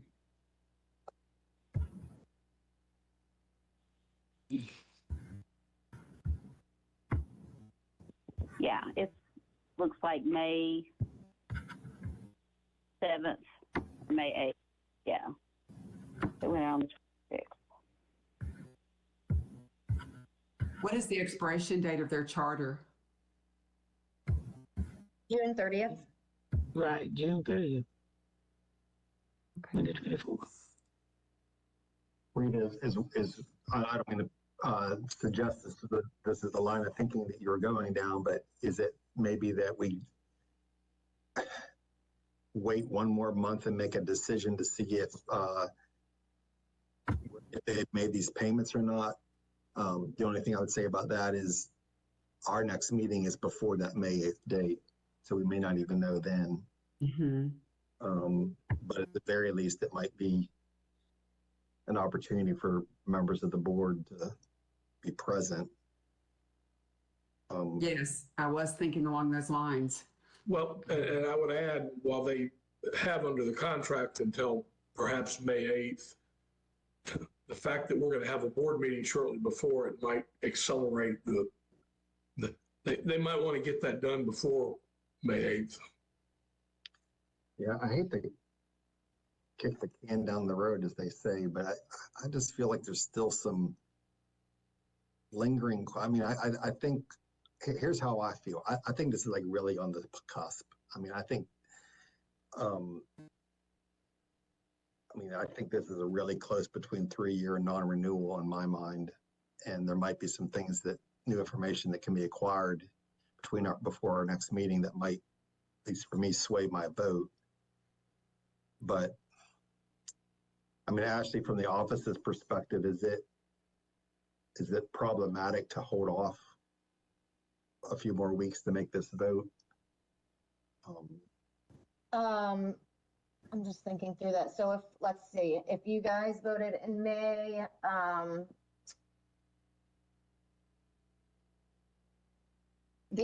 I guess it would make the timeline difficult in terms of if it is a non-renewal. I mean, it's something we could work around, but let's just hypothetical, if it's a non-renewal, they would have, I believe, 10 days to appeal, and then there's 60 days to get it to state board.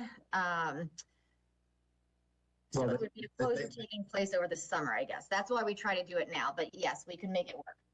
I guess I'll just word my concern another way, is that, anytime let's be honest, if we non-renew a school, there's a likelihood they're going to go before the state board for an appeal, which is their absolute right, just as we experienced last week. We need to make sure when we're recommending on renewal that we have are really solid reasons as to why we're doing that. And it just seems to me that the reasons that we might give right now, maybe not all of them, but many of the reasons that we might give for recommending non-renewal very well may be cleared up in the next 30 days. And I don't know, I almost feel like we see if those can be. Otherwise, we might vote for non-renewal and by the time they appeal, they'll correct it. Yeah, I would I'm right agree. with you there, Bruce. But the only thing that's killing me in all this is their track record is just really poor. And it just they've not shown. It'd be worth fighting for me if they had shown that this is like a hiccup in the road. But it seems like this has been a saga. And on top of it, something important for me to know would be how this year's going to end for them financially. I know Shirley said that we haven't looked into that yet, but it would be interesting to see what the forecast is, because if it looks, unless something drastic happened, I don't see how this year's going to be any different than prior years, and it's just going to be one more negative year. Again, maybe those questions get answered down the road, but their track record doesn't give much to fight for, I guess. Eric, I'm sorry I interrupted you. No. We were talking at the same time. No, I see it both ways. I see it, the argument right now for renewal seems to be an uphill battle. That said, aside from the liability issues mentioned by Bruce, I just think this is one of the most important decisions we make as a board, is to close down a school. And I think it would be, to me, I think it's somewhat almost irresponsible to make a decision until every bit of information is on the table in order to make such a huge decision. So I couldn't vote for a non-renewal with so many questions pending. But are we confident that we can get everything that we need? That's what I'm struggling with. And to give them more time. I mean, this school is not like it opened 10 years ago. We should have some solid updates, solid evidence, clearly written in their minutes of their action items. So this is Alex. I'm just wondering, if we were to even vote for renewal, I mean, it seems like the appeal process would hinge on some of the information forthcoming anyways. So, what is our advantage to pushing right now until we have all that information, kind of building off of what Eric said?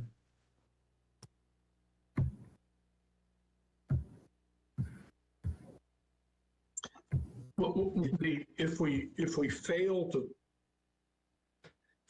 vote for a renewal, if we were to vote for non-renewal, or if we just defer until the future, it seems like effectively, if you defer long enough, it's a non-renewal, because the current charter runs out.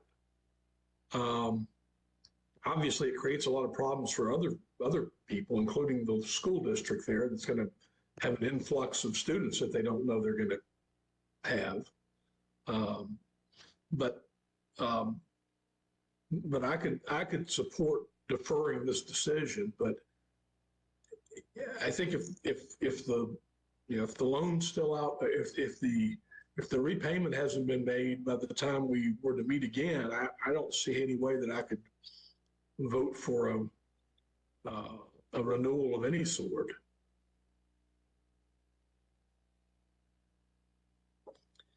I mean, I think there's some very specific things that I myself struggling with that we don't have. I want to know their ability to pay off this loan. I want to know what their fiscal standing is projecting to look like at the end of this current school year. I'd like to hear directly from the board around what have they learned from this process, and the internal controls they're going to put into place that's going to prevent it from the future. I don't like delaying a vote, but I'm willing to give them 4 weeks to make me feel better about a decision to not non-renew them, or to give them a 3-year. And will they provide all of that information the next time we're together? Well, presumably they're going to be listening to this, so I would suggest that they'd be very wise to do so. And if it will help at all, I can make sure that my team actually goes out and does an unannounced site visit between now and the next meeting to check on their policies and procedures to see if they have actually started implementing those from the program side, and just to confirm attendance and that they are meeting the requirements for them to even continue to receive 21st Century funds. And then I can also provide you with an update on whether or not we have received the funding back. Yes, that would be helpful, and I think that's really critical to our decision. And they also need to be required to attend in May so that we can pose specific questions to them. And they need to confirm the details of this timeline letter that they have actually taken these steps through December, January, and March. I would be more comfortable with any type of vote occurring after that. Yeah, I would add to that school business also do the same if possible. And I still think that we have some outstanding questions around conflict of interest and relationship of entities that I don't feel like that those were fully addressed. We definitely can commit to doing our follow-up in that time period as well. With relation to the related party, I would also just add last year's financial statement audit and this year's audit failed to disclose the related transactions for Math and Esther. Just another point to be made. It was in prior year financials, but even in the updated report, it did not get disclosed as a related party transaction this year. Well, Bruce, and we'll do the financial analysis. Moving this to May, right? I mean, unless someone wants to make a motion to either non-renew them or give them a term, I think we move this to May. And if we do move it, I would just ask that the board understands that they own the charter. So we appreciate the school leader throughout this process being communicative, but the board needs to be present to answer these questions. Yeah, and to Hilda's point too, Bruce, if you don't mind, again, I'm not trying to trash anybody, but this school's been in existence for 10 years and still doesn't have the mechanisms in place or longer than that. I mean, they don't have the mechanisms into place for checks and balances on these things. I hope that when the school business folks and federal programs go out, that this is crystal clear that these things have better already been in place. Yeah. Well, let's. I don't think we need to vote to move it to May per se. But is there anyone who's wanting to make a motion either way today on this? Mr. Chair, I'll be glad to do that. This is Rita Hare. Well, I think it's the motion. We don't need a motion to move it to the May agenda. Okay. Thank you. I'm asking if anyone wants to make a motion to either non-renew or give them a term. If the answer to that is no one's willing to make a motion on that, then let's just move this to the May agenda. Gotcha.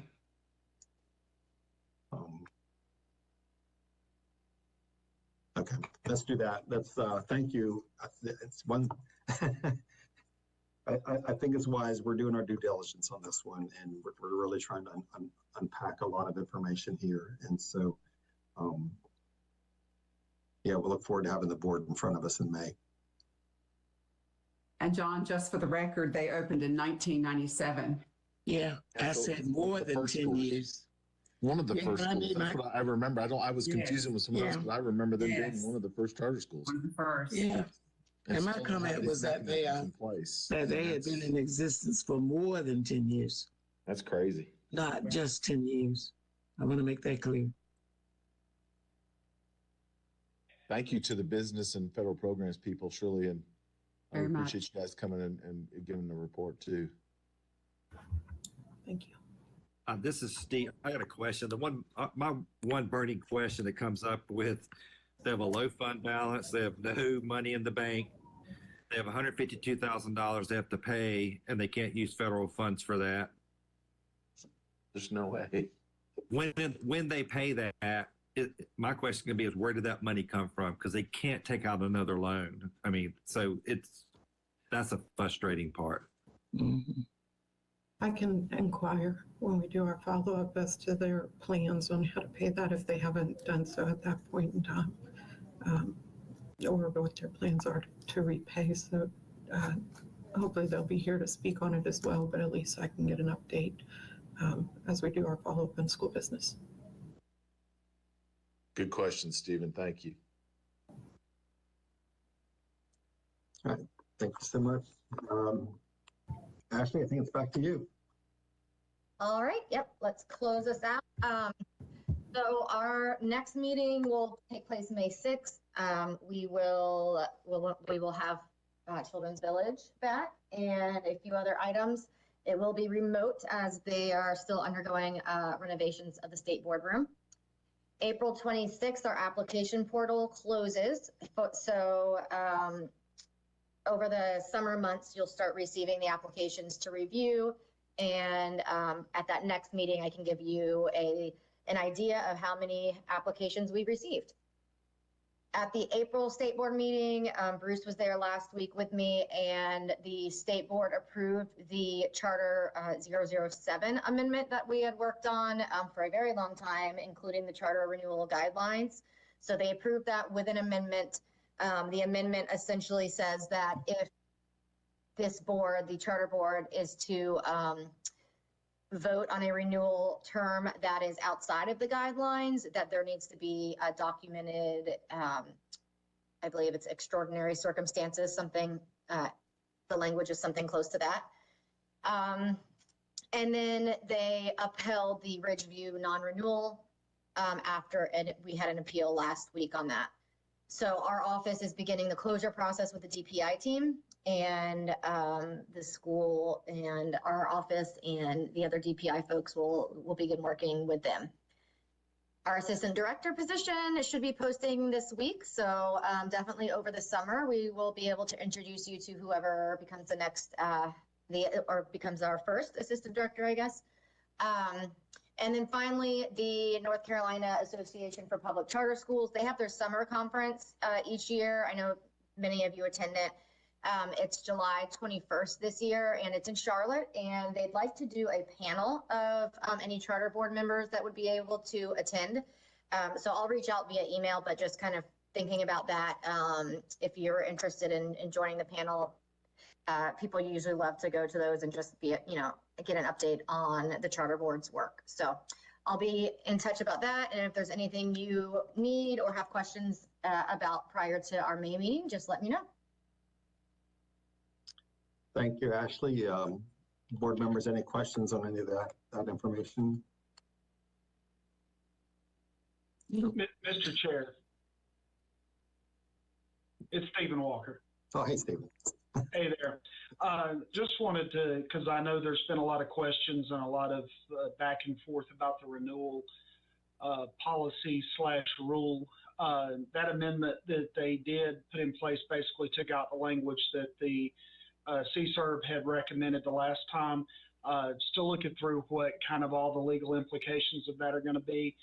Just ask everybody to be patient while we work through it. And, I'm sure there'll be more news, coming up and hopefully more information coming up on that. But I'm sure a lot of y'all have heard a lot of things and talked about it amongst yourselves, but just wanted to let you know that, that we're looking at it and how in any way it impacts what CSERB does.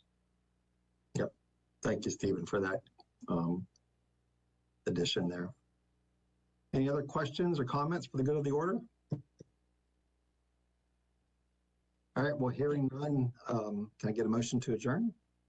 Hill Parlay moves that we adjourn. I'll second that, and all in favor, aye. Aye. Aye. And hope everyone can enjoy and stay safe during the eclipse. I guess it should be coming here right around the corner, right? That's right, in a few minutes. Thank you all. Take care. All right, you too. Bye.